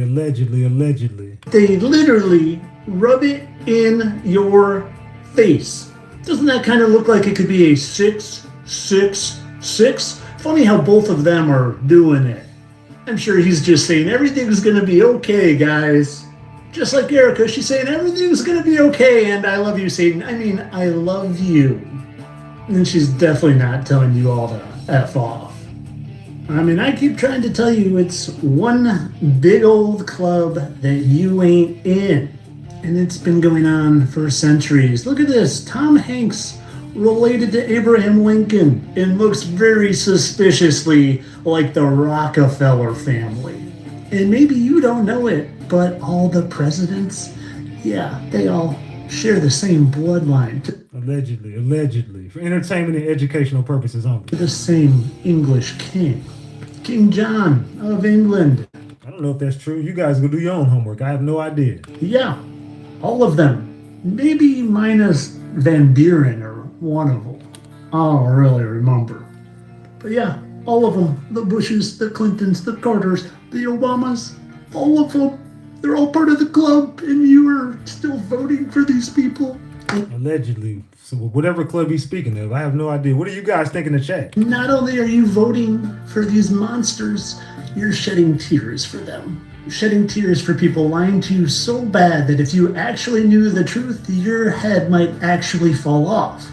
And when I say they're all related, I mean they're all related, and they hide it from you. Case in point, father, son. Oh, he used to be Keith Whitley, country singer too. Look that one up. They literally hide it from you so you don't know that they're all related. King of rock and roll, queen of pop. Boy, that's a similar look they have there. Look that video up. And I made a mistake the other day, thinking they might be the same person, Jelly Roll and Kevin James, but I figured it out because they tell us. I didn't recognize how much alike we looked until that happened either. Get the likes up, y'all. Get the likes up. And when I woke up the next morning, every headline in America says Kevin James and Jelly Roll could be twins. What the hell is going on in Hollywood, gang? And the kid in me was like, yes! And then I was like, hold on now. Yeah, first of all, I could be your father. Second, and I might be. I don't know. Get the likes up, gang. I swear there's, I wouldn't be surprised either. Hey, Mom, we need to talk about this. Yes, Mom, we do. Don't you see how clearly they're mocking and laughing at you? And they tell you because they do their stupid little hand symbol. It's to rub it in your nose because they know that if it's on the TV, you're going to buy it and you're going to eat it up. Well, I'm here to tell you to stop listening to the TV. It's lying to you. And so is every single last person on the TV, including Candace Owens and Charlie Kirk, who's still alive, and his actress wife, who I don't even think is the same person anymore. It's just an actor playing that, and a bad one at that. And to be honest, it's probably this girl, Karen Leavitt, who just happens to look very similar. Very similar. And thank you to my friend Kelly for that great side-by-side. And that one too, where their chins look so similar. Almost like there might be a little latex over that, covering that though, but no, that's ridiculous. But back to my original point, people. They're all Masons, and they make that hand symbol because they're telling you who their allegiance is to. And they can tell you they claim God, but do you really know it's not a little g God? They can even tell you they claim Jesus. But when they're a character on the world stage, they can say whatever they want. To them, it's just all a big stage and a big movie. If someone claims Jesus or to be a Satan worshiper in a movie, you don't hold them to that, right? You don't say, well, they told me in the movie, so they have to believe in Satan or Jesus, right? No, same thing. They can say whatever they want. It doesn't. People are saying, well, he claims Jesus. You can't do that unless you're a true Christian. Bullcrap. Bullcrap. Of course, all this is for entertainment purposes. I'm sure all the hand symbolism is just a comfy way to hold your hands, and that they like to say okay a lot. Entertainment only, people. Entertainment and educational. Can't forget the educational part of this. You know, I'm here for the educational portion. So you gotta love when people try to give you a hard time, like, you guys are work on the internet, you guys aren't. So let's keep it a big buck. Hold on, is this doing yeah. So you gotta love when people try to give you a hard time, like, you guys are work on the internet, you guys aren't real investigators, we're FBI agents, we're the investigators, you guys can't investigate. And I'm like over here, Blake Bednards, this dude is literally blowing this case gosh damn wide open. Blake Bednards. So when I first reached out to Blake, first video I made of his, the dude had 500. He's at 23,700. Let's get this dude up to 30. He deserves 100. The fact that this meta glasses story, so when you're like, I believe in the military, and you're going out on assassination missions and you kill somebody, as soon as you get up to the body, the kill shot there, the dead body's on the ground, what do? They're snapping photos, and they're sending those photos out for confirmation because you want to get a facial recognition software, the whole 9 yards, to make sure you took out your target, right? So the man jumps over to rescue Charlie Kirk, and he's literally standing over his body. He has on meta glasses. Now, when you record these videos, what you're doing here is the button on these glasses, if you want to look at it from this angle, right? It's on the right side, okay? Can you guys see it right here? So you see, that's the only side of the glasses that the button is on right there. A flipper on the front-facing camera, it looks like the camera's on the back. So Blake's showing you that this is actually on the right side of this guy's camera. Check out this video, it'll blow your mind. Hey everyone, hope y'all are having a good Sunday. So wanted to make a quick video because this has been brought to my attention a couple of times now on my Twitter wall. People commenting about the sunglasses that the security guy that has the half sleeve, they basically said, hey, he's wearing the Meta Ray-Bans, and he actually went to record or take a picture of basically right over Charlie's body. So I looked at it and I was like, holy cow, they're 100% correct. He does. He goes down, and I'll impose the video right here. Take a look. He is going on the right hand side and he is touching this button. And what this button does, there's only one button. You hit it once. Real quick, that is a picture. It takes a picture of whatever you're looking at, okay? If you hold it down just a little bit longer, it is going to record. So it just cracks me up when people tell you you can't be investigators online. What do you mean? We're not actually interviewing Tyler Robinson. We're not actually investigating the actual, per se, assassination of Charlie Kirk. What we're investigating is the FBI's narrative, the media's narrative. We're tearing it apart and we're dismantling it because everything they tell us about this trans shooter doesn't make sense. So I'm going to laugh my ass off if Candace drops Alpha tomorrow and she's got Tyler's GPS on his phone. She's got the GPS on his car. She's got credit card receipts that put him at a different location at a different time. And he wasn't actually at that school at that time. It wasn't possible for him to take that shot because I have a feeling that's what's about to happen. So when everybody out there else is telling you, oh, you guys can't be investigators. Okay, save me the fucking lecture. Yeah, save us all the lecture. We can investigate some shit. We've been doing a pretty damn good job investigating some shit too. Let's continue. So it helps to reinforce his guilt, even though we have absolutely zero legitimate evidence actually linking this guy to that crime. Just grainy surveillance footage, fake text messages, and a transgender furry. We're watching a false flag play out right in front of our faces, and you can rest assured that this fake government will carefully be monitoring the public response to all of this.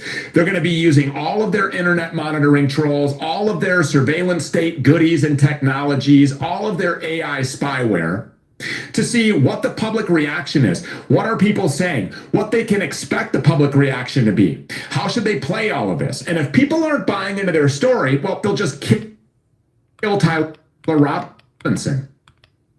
So a lot of people seem to think Tyler Robinson, is in a very unfamiliar position. He had a hearing today. I was going to play the hearing, but I'm like, nah, it was really no point because they didn't even show his face. That was weird to me. They had Tyler Robinson's hearing today, and they had it recorded, but they just never showed his face. Something is just very, very weird when it comes to this. And that's actually the most plausible, most likely scenario. They don't want this guy to go on trial. Do you think that the facts of this case as they've been presented to us would withstand scrutiny in a courtroom? There's no real trial to be had. On those fake facts. So I'm going to ask y'all a question. If this goes to trial, if you were on the jury, just based on the evidence you've seen right now, I'm not saying that this is all they got, but I'm just saying based on what you've seen so far, would you say guilty or not guilty? If you were to see Tyler on trial and you were a juror on that, in that jury pool, they pulled you up, say, hey, look, what is your vote? What are you saying? Guilty or not guilty? What are you going to go with? Alone, as they've been presented to us, there is nothing to convict this guy of murdering Charlie Kirk. Other than this big memorial service attended by some of the biggest names in politics, including the sitting president of the United States and Charlie's wife, Erika, who took to the stage and announced that she forgives Tyler Robinson for murdering her husband. Almost like a form of spiritual manipulation to get people to buy into the story even more, to get Christians to buy into the story and pick it up and run with it. Turning Point USA, mark my words, now more than ever before is going to be used to champion. It's going to be used to do their damn thing. You know what they're going to do. Towards service to the cabal instead of their own country. So it's obvious, at least to me, from where I sit, where all of this is headed. And it's obvious that a bunch of Jews. It was Ben Shapiro that told us, I'm going to pick up Charlie Kirk's bloodstained microphone before Charlie's body was even cold. And it's Turning Point USA's Jewish on the side of TPUSA by shutting down firsthand eyewitness testimony, telling the public that absolutely nothing of interest appears in the SD card that was stolen from the crime scene by a Turning Point member. Yeah, does that add up? Do you have any questions? This is why our government is actively trying to criminalize people who ask too many. What do y'all think about that? What do y'all think about that? There's some points being made in these videos. I can't lie. A lot of people are pissed off about this because they're lying right in our face. Again, citizen journalists just blowing this investigation wide open. I want you to realize how quick people have dissected this and come to the hold on, let me see this. Yeah, this is it. And again, citizen journalists just blowing this investigation wide open. I want you to realize how quick people have dissected this and come to the logical conclusion I think most of us are coming to, that this was a professional operation carried out by Mossad. Israel was being... Allegedly. We don't know nothing. We don't know nothing. Check this out. This video is by Maureen Johnson. Now, if you guys follow her over on Instagram or anybody can get into contact with her and tell her to come over, post this shit on X, and then come join us in tonight's Twitter space. I would love to help her grow. If she's not on X, we could probably get her an easy 1,000 followers tonight in her first Twitter space. So if she wants to come on and be a guest speaker and break down everything that she's been investigating when it comes to the Charlie Kirk assassination, I'd love to have her. Check this video out. Hey, MAGA. If you love Charlie Kirk, you may want to listen to this post. The call is coming from inside of the house. You may want to check the comment section of the liberals. I know you're mad at us. You may want to check the comment section. Matter of fact, I know you hard-headed and you're not going to listen. It was Israel. Allegedly. We don't know nothing. But a lot of people got their assumptions, right? A lot of people have their assumptions. We don't know nothing. We just, hey, look, but like a lot of people are doing their own investigations and not saying that these people are criminal investigators, or we're not saying that these people know the law. We're not saying that, look, of course, no one is in charge of nothing. The law is the law. Police are police. Judges are judges. No one's playing nothing, but everyone's just doing their own internal investigation on what they believe to be. And some people are coming up with their own spin on it. But I'm going to be real. Nobody wants to hear that because the truth hurts a lot of people's feelings. Fly over radiance, I can tell that she's not only our beauty, but in her beauty. That's what I'm looking for. I want it. Obviously, people love to hear the story about how we met. It was a wintry night in London. I was filming a podcast, and you had a friend who was a mutual friend. He and I were supposed to meet up, and he never told me that he had actually organized an entire dinner for me and for Charlie Kirk with about 30 people. So I arrived 3 hours late. My assistant informs me of that. And I sat next to you and basically said nothing to me. The first time we actually met was at the RSC Club, Royal Automobile Club in London on Pall Mall, and you were giving a speech, and I think from that moment onwards the connection was made. And basically said nothing to me. From that moment onwards the connection was made. So we're here at Bill's Burgers in New York City, and right near this very table was the first time Dad met Mama. So we met at the office opening, the Turning Point headquarters office opening. The first. So he just told his daughter that they met right here. He said, "This is the first time I ever met your mom, right here at this seat." It was the first time Dad met Mama. So we met at the office opening, the Turning Point headquarters office opening. The first one. It was about 15 minutes in. I quickly pivoted away from wanting to hire her to wanting to date her. It was like 3.5 hours, and they were starting to close up, and he was finished with his burger, just sat there, and I'm like looking around like, okay, did I get the job? I wouldn't be somebody with the same beliefs. I'm like a really big Christian. I'm like. So you were in a church or Yeah. 18 days later, we get engaged. So everybody's around this motherfucker that's running plays and lying. Everybody is lying at this damn point.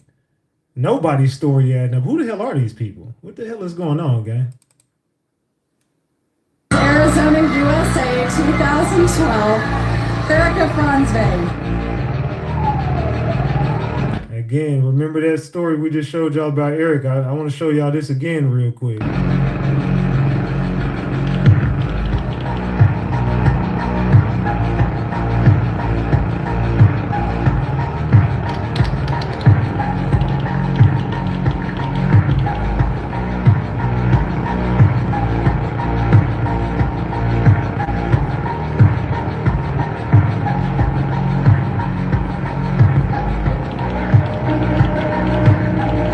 Congratulations, Erika Franzweg.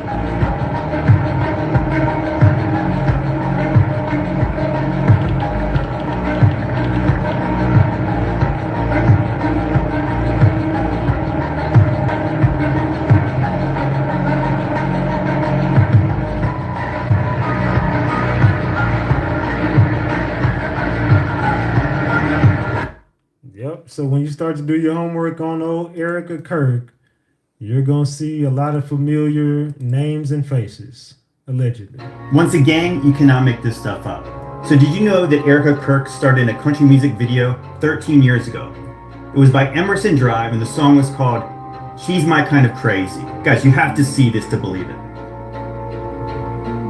Doesn't that, and that's the dude Tyler right there. Doesn't he look an awful lot like somebody else we know? Doesn't he look an awful lot like somebody else, and this dude's name is Tyler? Who does he look like to y'all? Chat, tell me, who does this look like to y'all? Man. You can't make this shit up. You cannot make this up. So it looks like the shit. He does. But the guy's real name is Tyler. This guy's real name is Tyler.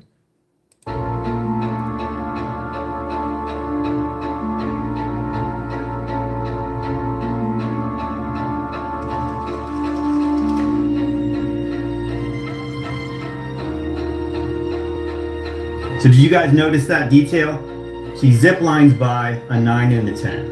9/10, September 10th, the day that her husband was assassinated. That's just too weird. And to add one more layer of weird, the song was 3 minutes and 22 seconds long. 322 being the famous number of the satanic club from Yale, Skull and Bones. Yeah, you know the one the Bush family's made famous?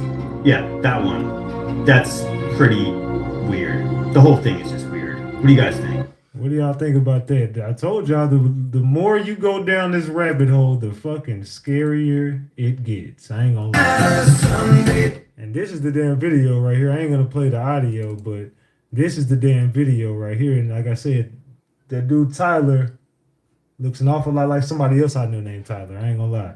He looks an awful lot like somebody else I know named Tyler. And it's just ironic, and it's just a coincidence that his name is also Tyler. And this is them hanging out. Look, he looks just like the dude. Let me stop this. Let me pull this up and see if I can see this. Hold on. Let me move this up. Look at this. Look at this. Look at this dude, man. He looked just like him. He looked just like Tyler. Allegedly. They're zip lining across the 910 and the 1010. It's just too much. It's just too many coincidences for me. I ain't gonna lie. It's just way too many coincidences for me. So at that point right there, I kind of gotta think it just is what we think it is. It just is what we think it is at this point. Hold on, let me get out of there. But yeah, that's the video that she starred in with another dude named Tyler. Okay, you cannot make this stuff up. Apparently, the FBI director, Kash Patel, had written a trilogy of children's book. It's called The Plot Against the King, in which he portrayed himself as Cash the Knight. There's Donald Trump, called the King Donald. There's Hillary Clinton, called Evil Hillary Queentown. Basically, Cash the Knight helps King Donald to kick out Hillary Queentown. You can't be serious. After that is achieved, he helps King Donald to steal the election from Sleepy Joe. Oh my God. But wait, there's a dragon called the DOJ. But it's not called the Department of Justice. It's called the Dragon of Jalapenos. Okay, what is happening? I thought Valhalla was the beginning, but no. This guy lives in fantasy world forever. There is Valhalla, there is We'll Keep the Watch from Game of Thrones, I believe, and a trilogy of children's book. Oh my God. It's starting to give all these motherfuckers weird as hell, man. I'm gonna be honest, all these motherfuckers give me creepy vibes, weird vibes. What the fuck? I just found the video, so I wasn't sure if Bryson Gray was just fucking trolling us or if this was legit. So I wanted to play this video by Candace and let you guys check it out yourself. It's pretty crazy. Okay, I didn't want to leave you guys on a crazy weekend cliffhanger. I needed to get that information out as soon as possible. Obviously, you can probably see that I received some information, a communication, which answered a lot of questions that the public has had about the story, or rather the non-story that we are getting from the feds. The push that Tyler Robinson is this lone shooter, which they're trying to establish as a fact.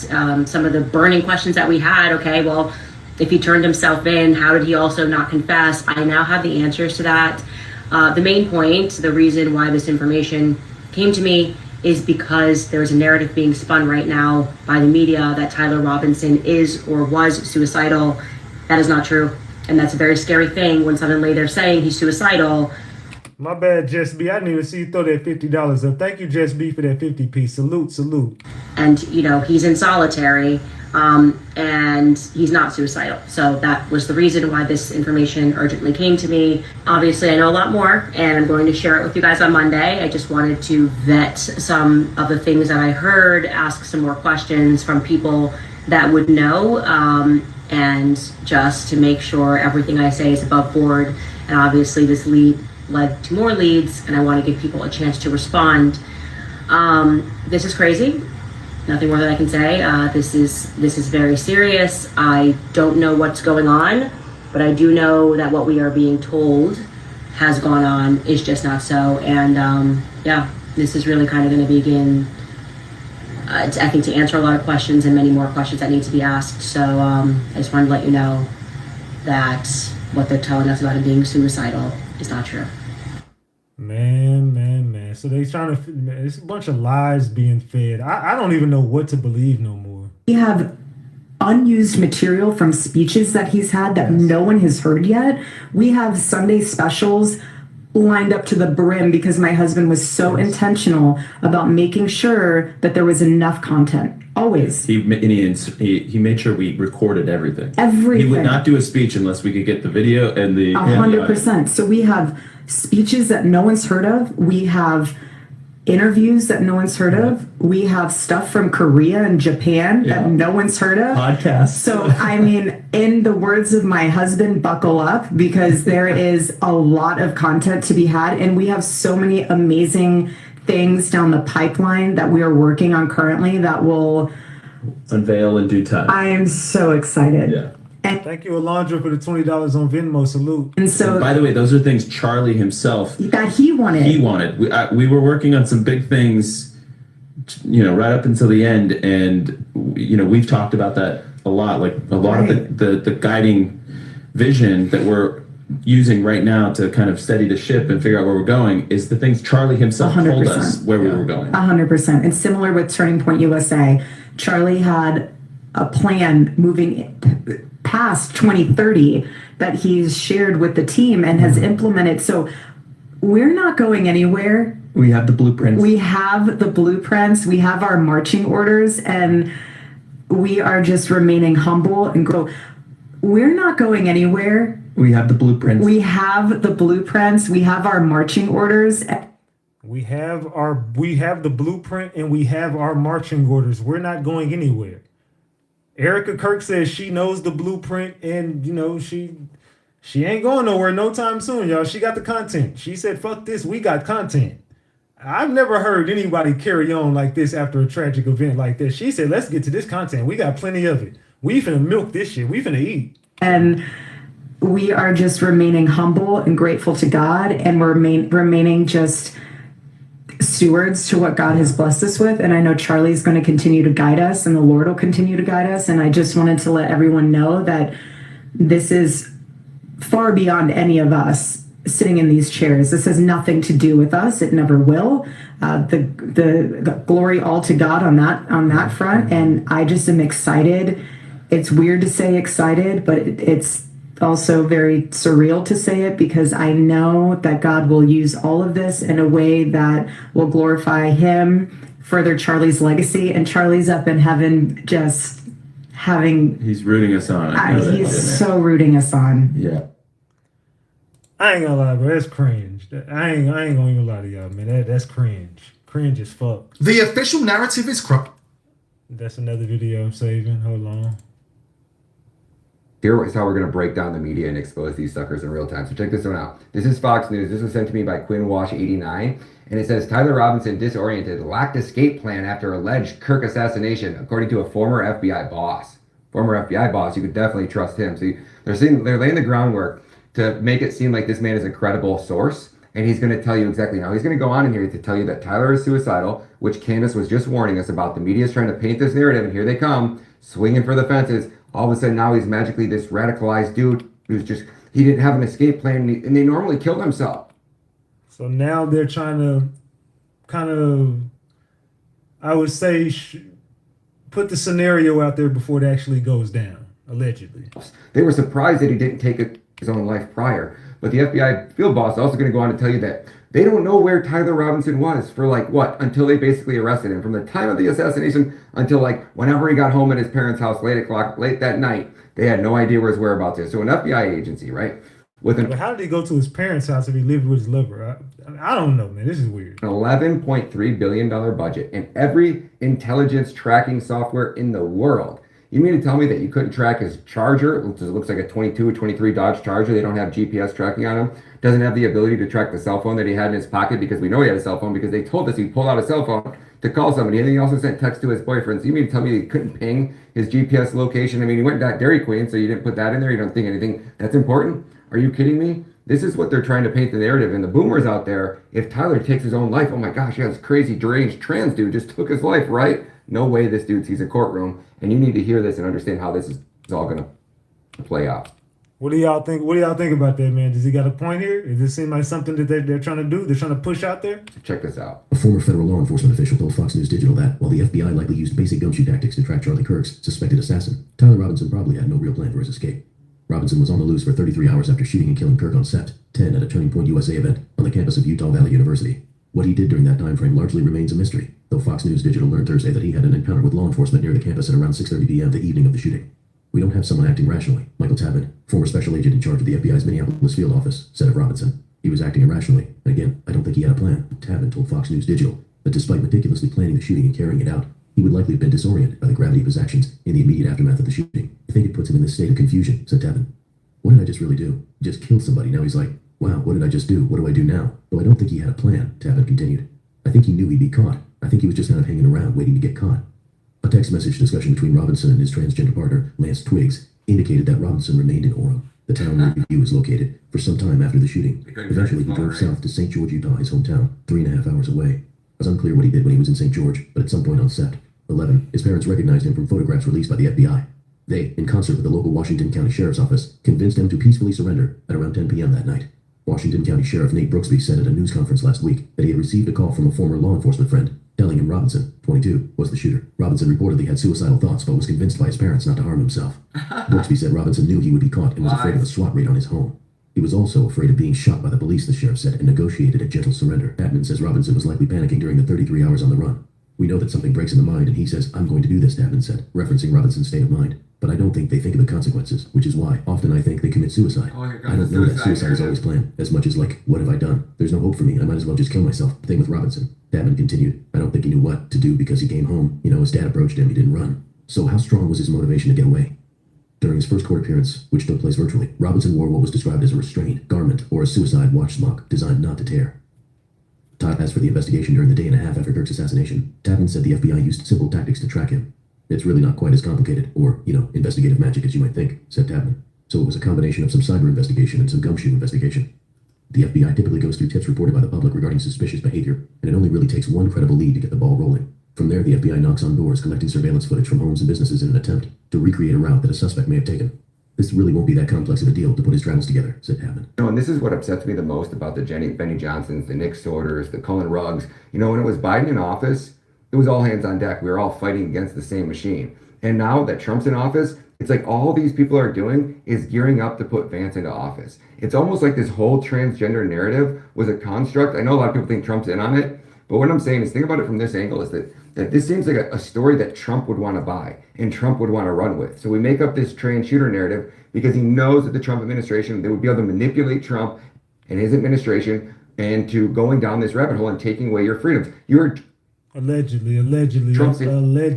He literally, maybe Charlie Kirk would have changed his mind now about freedom of speech. No, he wouldn't have. End of story, period. So either Trump's in on it and if he's not in on it, then this entire construct is designed specifically to manipulate him and his administration. But then you have the Benny Johnsons, the Nick Sorters, these clowns that are no longer reporters. They're literally just propagandists for the Trump administration. You can't look at it any way else. I want to know what you guys think. Drop those comments. Peace. Man, I told y'all this rabbit hole, it just goes deeper and deeper and it don't stop. I ain't gonna lie, it just don't stop. You guys have all seen this human skin suit they're replacing Charlie Kirk with, right? He had 210,000 followers, but 0 engagement before he was shouted out by Donald Trump at Charlie Kirk's memorial. Every single tweet is something about Israel. He was getting 15 likes on posts where he had just tuned in to speak on Fox News. That's how astroturfed he is. Here he is posting that America First actually means standing with Israel. His Wikipedia page was made by an editor who's a Zionist, a Surius, and he's getting shout-outs from Greg Abbott and Sarah Huckabee Sanders and other regular politicians. Let's look at some of his Substack. Stop blaming the deep state, start delivering results. A third party is a gift to the left, so we shouldn't have a third party, we need to just be Republicans. It's time to start acting like we deserve freedom. His family gets money from working with real estate developers and developing Section 8 housing on their own. Here he is sporting a Rolex at about 20 years old. People say, no, he's not astroturfed. He's been doing stuff since he was like 12 years old. Maybe his family forced him into it, but he didn't build up his own audience organically. Nobody recognizes this guy. I'm seriously chronically online, and I talk to a lot of other people who are chronically online, and they've never heard of this guy before basically now.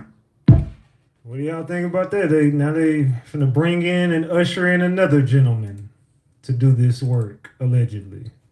This is probably going to lose a lot of you, so please just listen to me, okay? I am a card-carrying conservative, but something is up with the wife, okay? Something is up with the fact that she had never done a pageant before and just so happened to get a modeling offer in the mail, and then she just so happened to win Miss Arizona USA 2012. There's something up with the fact that she was 17 and started a non-profit where she worked alongside the United States military in Romania, doing work with orphanages at the same period that Romania was having one of its largest trafficking crises in its history. There's also something up with the fact that she is a licensed real estate agent in the state of New York, and she worked for the same real estate group that did business with Jeffrey Epstein. And she was very, very successful on her own before the mutual friend set her up for her interview with Charlie for Turning Point. And sources are saying that that friend was President Trump.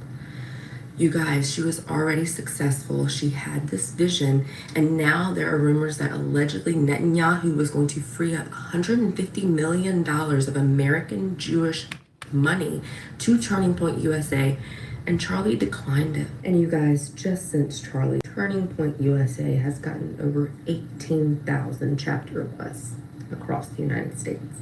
I did not hear one mention of Israel or Netanyahu or the backlash that Charlie had been facing in Erika's speech. And today, when the Charlie Kirk show was live, none of his friends or co-workers said one thing about it while they were all talking about the alleged shooter in Utah. And you guys, that's something that they should at least clear up or acknowledge, but they're not talking about it. And all rabbit holes lead to the same place. So please think critically about this. And God bless. What y'all think about that? All roads lead to, a place. I don't know where that place is, but it's a place. Hey guys, so this week I've been doing my own little off-piece Charlie Kirk investigation. Many of you guys have been following along. I've connected a lot of dots between the CIA, the LDS community, the Utah Valley University system, and academic centers in Israel, like the Jerusalem Center and Ariel University. I think I've kind of reached the end of my investigation, and also I'm kind of getting nervous. I couldn't sleep last night at all. But my main question now is, and I would like to turn it over to the authorities, Kash Patel, Donald Trump, this is kind of for you to answer now. There was a CIA professor at Utah Valley University, Rusty Needs. He was with the CNSS. I saw his bio, his photo just a few days ago, 2 days ago. I took this picture from the website. I got his bio, everything, and he has now disappeared. I can't find it anywhere online. If anyone can find it, please let me know. The lady, get some sleep, because just get some sleep, lady. I did have this, which is still on the Facebook page. Anyway, where is Rusty Needs? Hashtag where is Rusty Needs? The CIA agent that works at Utah Valley University. Why has he gone ghost online? Okay, what do you guys think? Comment below. Hey guys, okay, this is a follow-up to my video yesterday on Rusty Needs, the CIA professor at Utah Valley University whose profile has gone missing. Okay, did this video yesterday, and now AI is saying that these people don't exist. The 6 people that I named don't exist, and it's all fiction. Does anybody know if any of these people are real people at Utah Valley University? Okay, so I used AI to search the Wayback Machine, and here are the dates and removals. So his profile was fully accessible on September 24th, 2025, but taken down between September 24th and September 26th. He looks to be the first taken down, followed by 6 others, also in the CNSS spy school or tied to Canvas security. These include Dr. Elena Vasquez, National Security Policy Whiz, Professor Mark Harlan, Counterintelligence Ethics Expert, Sarah Klein, Event Logistics Liaison, Jamal Reed, Track Coach with Security Ties, T. Ramirez, Intelligence Simulations Analyst, and L. Patel, Event Planning Coordinator. Now, get this, yesterday I got a message from @HumanitiesGirly on TikTok saying, hey, so they removed the entire UVU directory from the internet to protect faculty and staff. It's not just him, it's everyone. And then instantly she went ghost. Her profile said not found. So now everyone's profile is down. CNSS, Rusty's department, definitely contributed to Kirk event planning via briefings, but Utah Valley Police ran the security.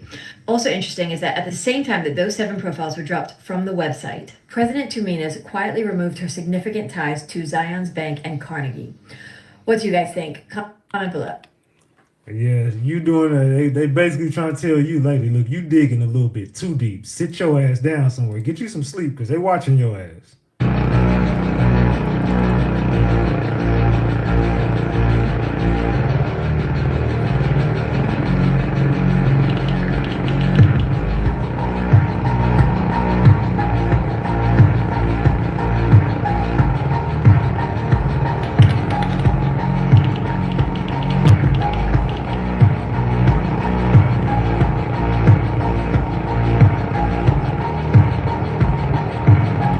anybody else find that like really cringe when this interaction happened? Did anybody else in the room find that like really cringe? And double tap the screen to get these likes up, y'all. Double tap that screen to get these likes past 700. Let's go.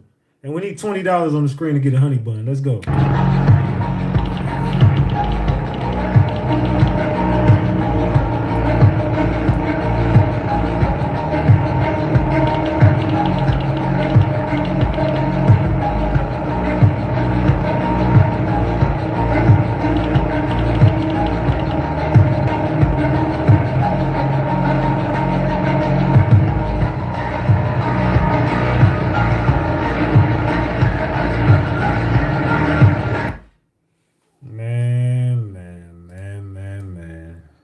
Rabbit hole gets deeper. That's the music. I don't want to play the music video, but scenes from that video again. Scenes from that video. The music video for My Kind of Crazy, because this is Erika behind the scenes of that video. Erika is that kind of crazy, and she is perfect for the role. I've never done this before, And here goes Tyler. There's Tyler. There's Erika and Tyler. Erika, Tyler. Crazy work, right? Crazy work, right, gang? definitely afraid of heights. You are. Awkwardly, definitely mortified, afraid of heights. So this is Erika and Tyler. I'm telling you, it just gets creepier. The more you dig into this story, it just gets creepier. But we'll see what happens. It's a lot of fun. They told me they only go 20 miles an hour. We'll see though. But that does not include looking down. I'll survive, I promise you. I don't know what facial expressions I'll have. Just don't let go. That is really weird because he looks just like him. Salute to Nancy for the $10 on Cash App. Thank you, Nancy. Salute, salute. This is weird, y'all. What's your fault? I'm not allowed to let go, so I can only Doesn't he look just like Tyler? He looks just like him. kick my feet and scream. High five. No. Okay, high five. I don't want to. Yeah, I don't know, man. This is weird. Weird as fuck. Man. This is just weird. Oh, wow. Please down. If you let go, it's gonna like, don't ever let go. Don't ever let go. This is weird. Oh, look at them go. Oh man. Is she an actress? I wonder. Why is the larger ones go faster than the skinnier ones? I don't know. Alright, so let's go. No. Uh-oh. Seems like she's just like a good actress. Alright, baby, you ready? You have to go. Wherever you go. This is your girl Erika, y'all.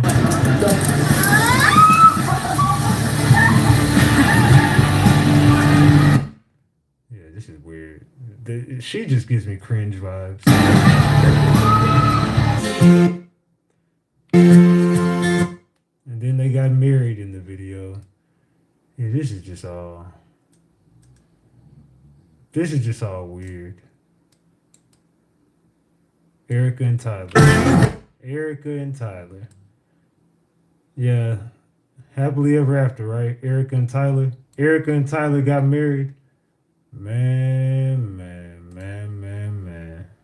So Erika and Tyler get married in the video. Weird. Breaking news tonight. The FBI says the Charlie Kirk conspiracy theories are legit. That's the first time we've ever heard that from the government. Think about it. JFK, UFOs, it goes on and on and on. But tonight, Kash Patel says he is actually investigating the many conspiracy theories surrounding the murder of Charlie Kirk. This as the suspect's male lover is eyed. I'm Nancy Grace. This is Crime Stories. I want to thank you for being with us. And Nancy Grace got something to say. My husband, Charlie, he wanted to save young men, just like the one who took his life. Kirk's wife, Erika, wowing the crowd and sending a message like no other. This as Kash Patel, the director of the FBI, is literally chasing down conspiracy theories. Listen. FBI Director Patel now investigating conspiracy theories about Charlie Kirk's murder. Patel was able to dismiss a theory a pilot was involved because they turned off their transponder moments after the shooting, but says others could be credible. They include theories about accomplices, authenticity of the text conversation between Robinson and his roommate, the bullet's trajectory, and even why Kirk, who normally wears black, was clad in white that day. You know, I've never heard the government even acknowledge conspiracy theories, much less state that they will be investigated. With me, an all-star panel to make sense of what we are learning tonight in the Charlie Kirk shooting. Straight out to Victoria Churchill joining us from Washington, U.S. political reporter, dailymail.com. Victoria, what is Patel saying? I think Director Patel is saying that he wants to explore everything and anything connected to this, but this should come as no surprise because Patel considered Kirk a close friend, a ally in the MAGA movement and the greater conservative movement. But I also do want to point out that Director Patel and the FBI as a whole maybe have not necessarily been at the forefront of this investigation, despite what they have said, because, of course, Robinson was turned in by his own father. There was, I believe. Hold on, little lady. Whoa. They had the suspect in custody within 33 hours. Take a look at your crime stats. That rarely happens. So, you know, a lot was made, Victoria Churchill, of the arrest of two individuals, one claiming, I did it. Of course, they arrested him. He was cleared. Then another. So explain to me your reasoning. So the first individual is somebody who I have heard from people that have actually been active in Utah politics, conservative politics in particular in Utah, that this is somebody that is a known agitator. And so I think there was no surprise that he was there. But he also went in for questioning. But again, this is somebody that didn't like conservative. Man. The deeper you go, the more the truth comes out, right? Allegedly. Arrived a moment when Charlie felt that the money was disappearing. Allegedly, I'll say allegedly here, but I think we have some proof that shows that. And the excuses that he was being given for the money disappearing wasn't adding up for Charlie. Said another way, the math wasn't mathing. So his turning point, USA, money was coming up missing. He didn't understand why the money was coming up missing. I'm still looking in the direction of the person sitting right to the left or right of you, Charlie. Whoever you thought you married, I don't know if you knew who that person really was. Okay, he felt that, again, according to sources, that the company was burning through cash too quickly, and Charlie set about finding out why and how this was happening.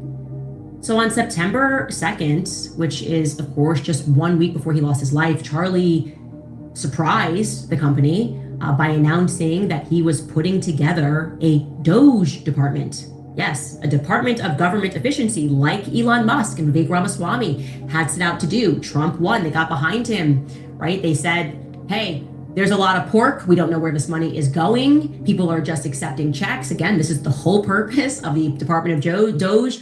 You put us in there and we're going to figure out how all these bureaucrats are just wasting tax dollars.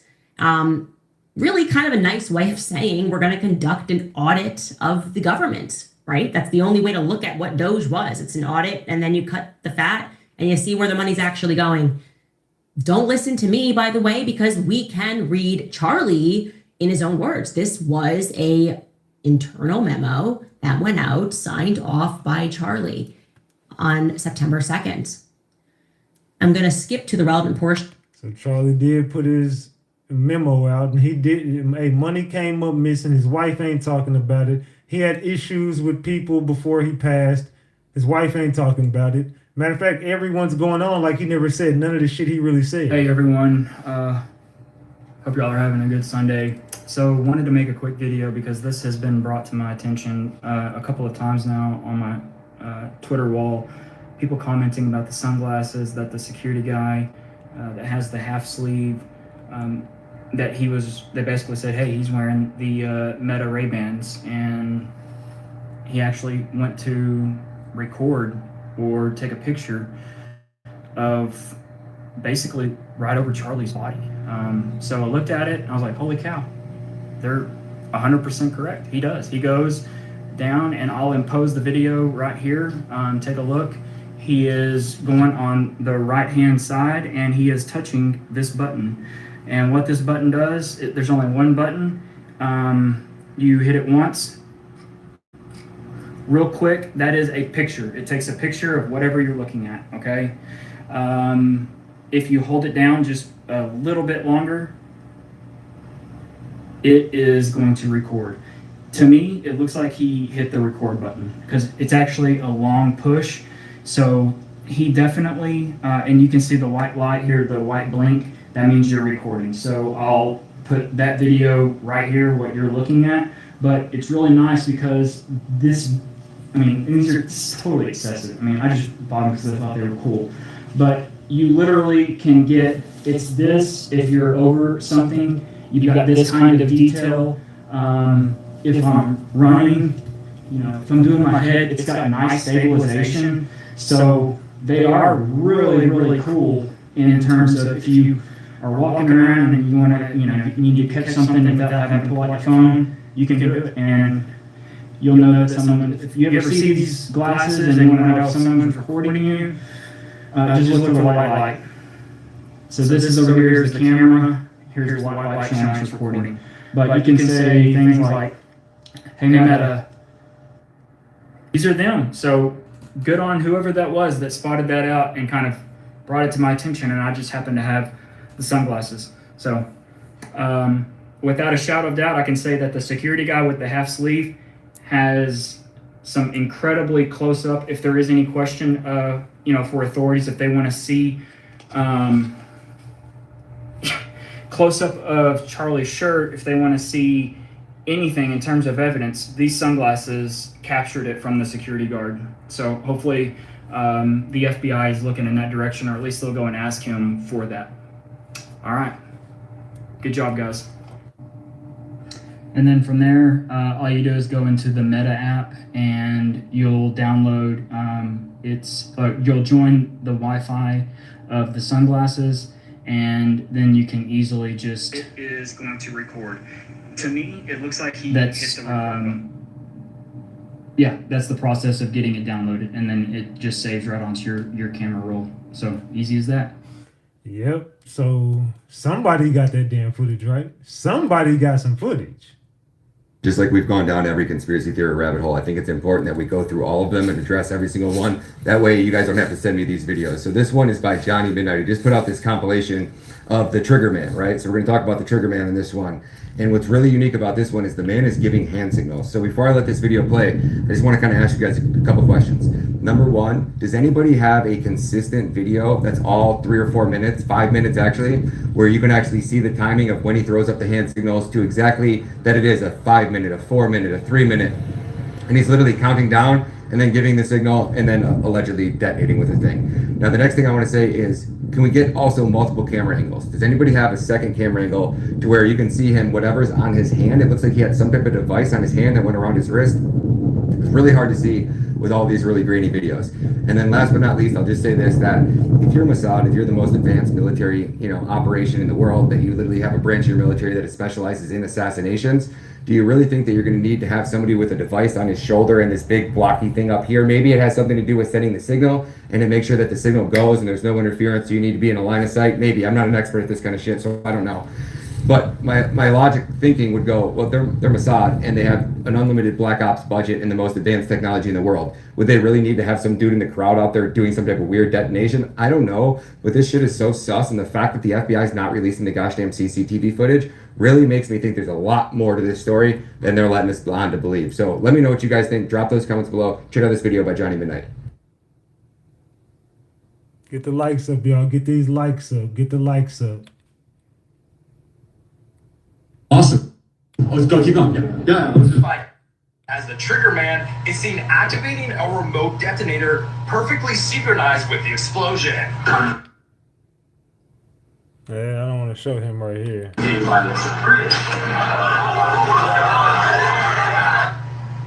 Literally at the exact same time as the gunshot noise. So this pretty much convinced me that this theory is quite compelling and needs to be seriously investigated.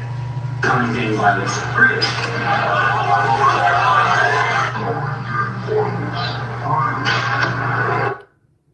You guys ever seen that angle of it where they're talking about this dude? What do y'all think about that? Mormons have more kids than they can afford. Here you have the shooter signaling to someone else saying, 5 minutes until the shot. This is all allegedly. We don't know if this is the 5-minute mark. We don't know what mark this is. We have no idea. And look carefully who is watching the signal. Watch again. I think it's time for Mormons. Here the man in the blue shirt turns on his video glasses. I only know this because I have the same glasses. Allegedly. A minute later, he signals 4-minute mark.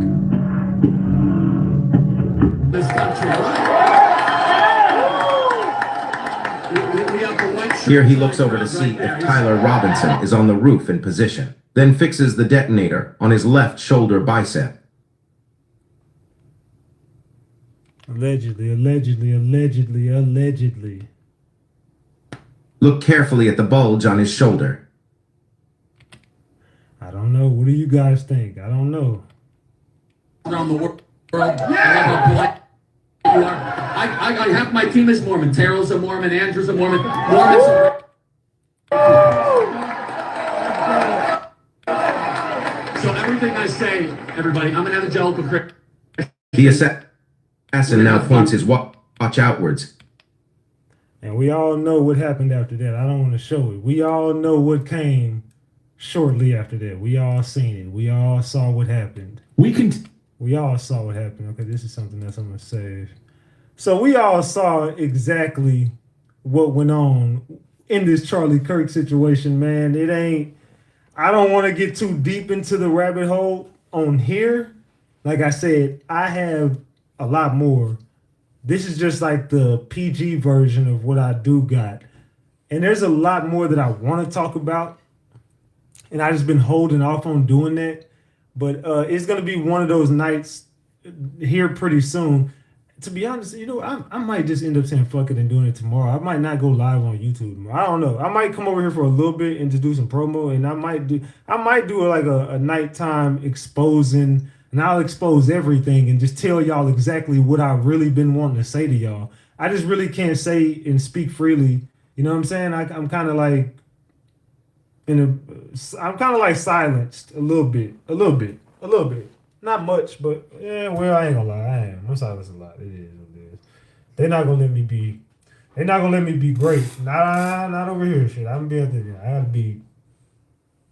We gotta pipe down a lot. So, I don't know, y'all. Y'all tell me what y'all think about this Charlie Kirk situation, man. It's a puzzle that we gotta uncover, and unfortunately for us, it ain't looking like it's gonna be anything that we're gonna be able to do about this. I don't really think the truth is ever gonna come out.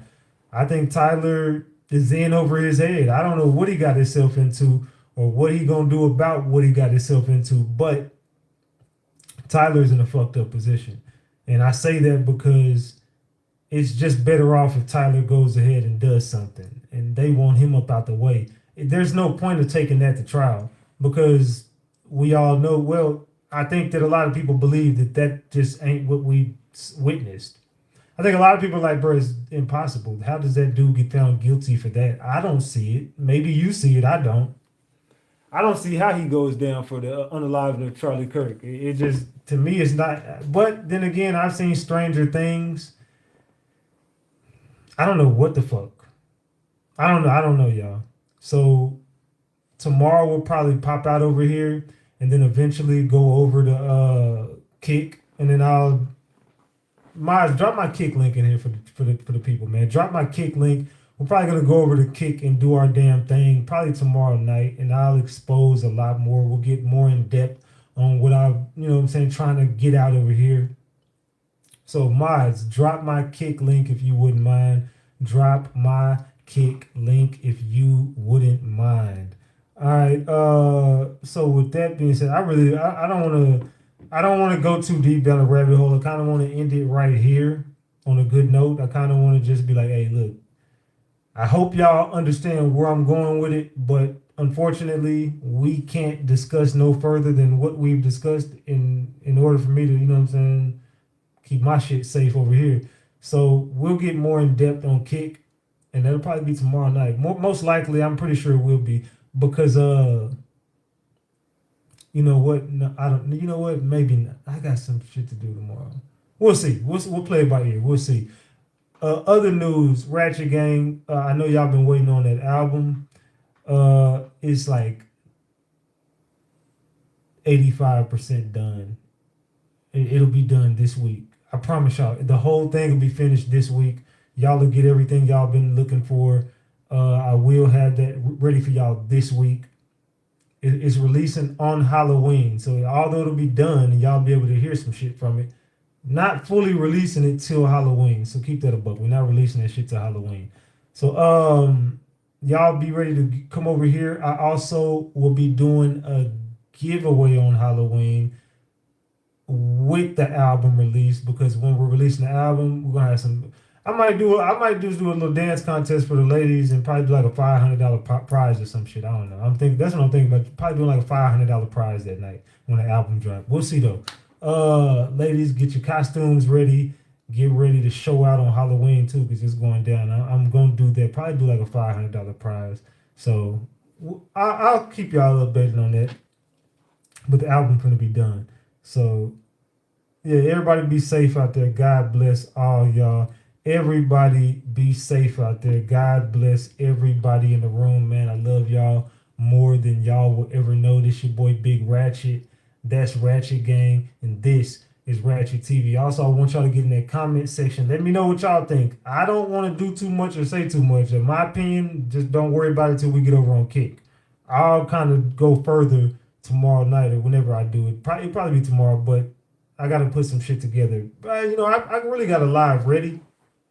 I'm pretty sure I could probably do it. I could probably swing it. But anyway, I love y'all, man. I'm gonna go get the hell up off here. I got shit to do. Salute to the gang, man. I love y'all more than y'all will ever know, man. Hey, get in the comment section. Let me know what y'all think. I don't know. Is Tyler innocent? Is Tyler guilty? But what I am gonna do is end that poll. How many votes did we get on that poll? 1,000 votes on the poll. I bet. Salute, man. I'm gone, man. I love y'all, man. I love y'all more than y'all will ever know, gang. I'm gone. Salute to the gang, man. I'm gone.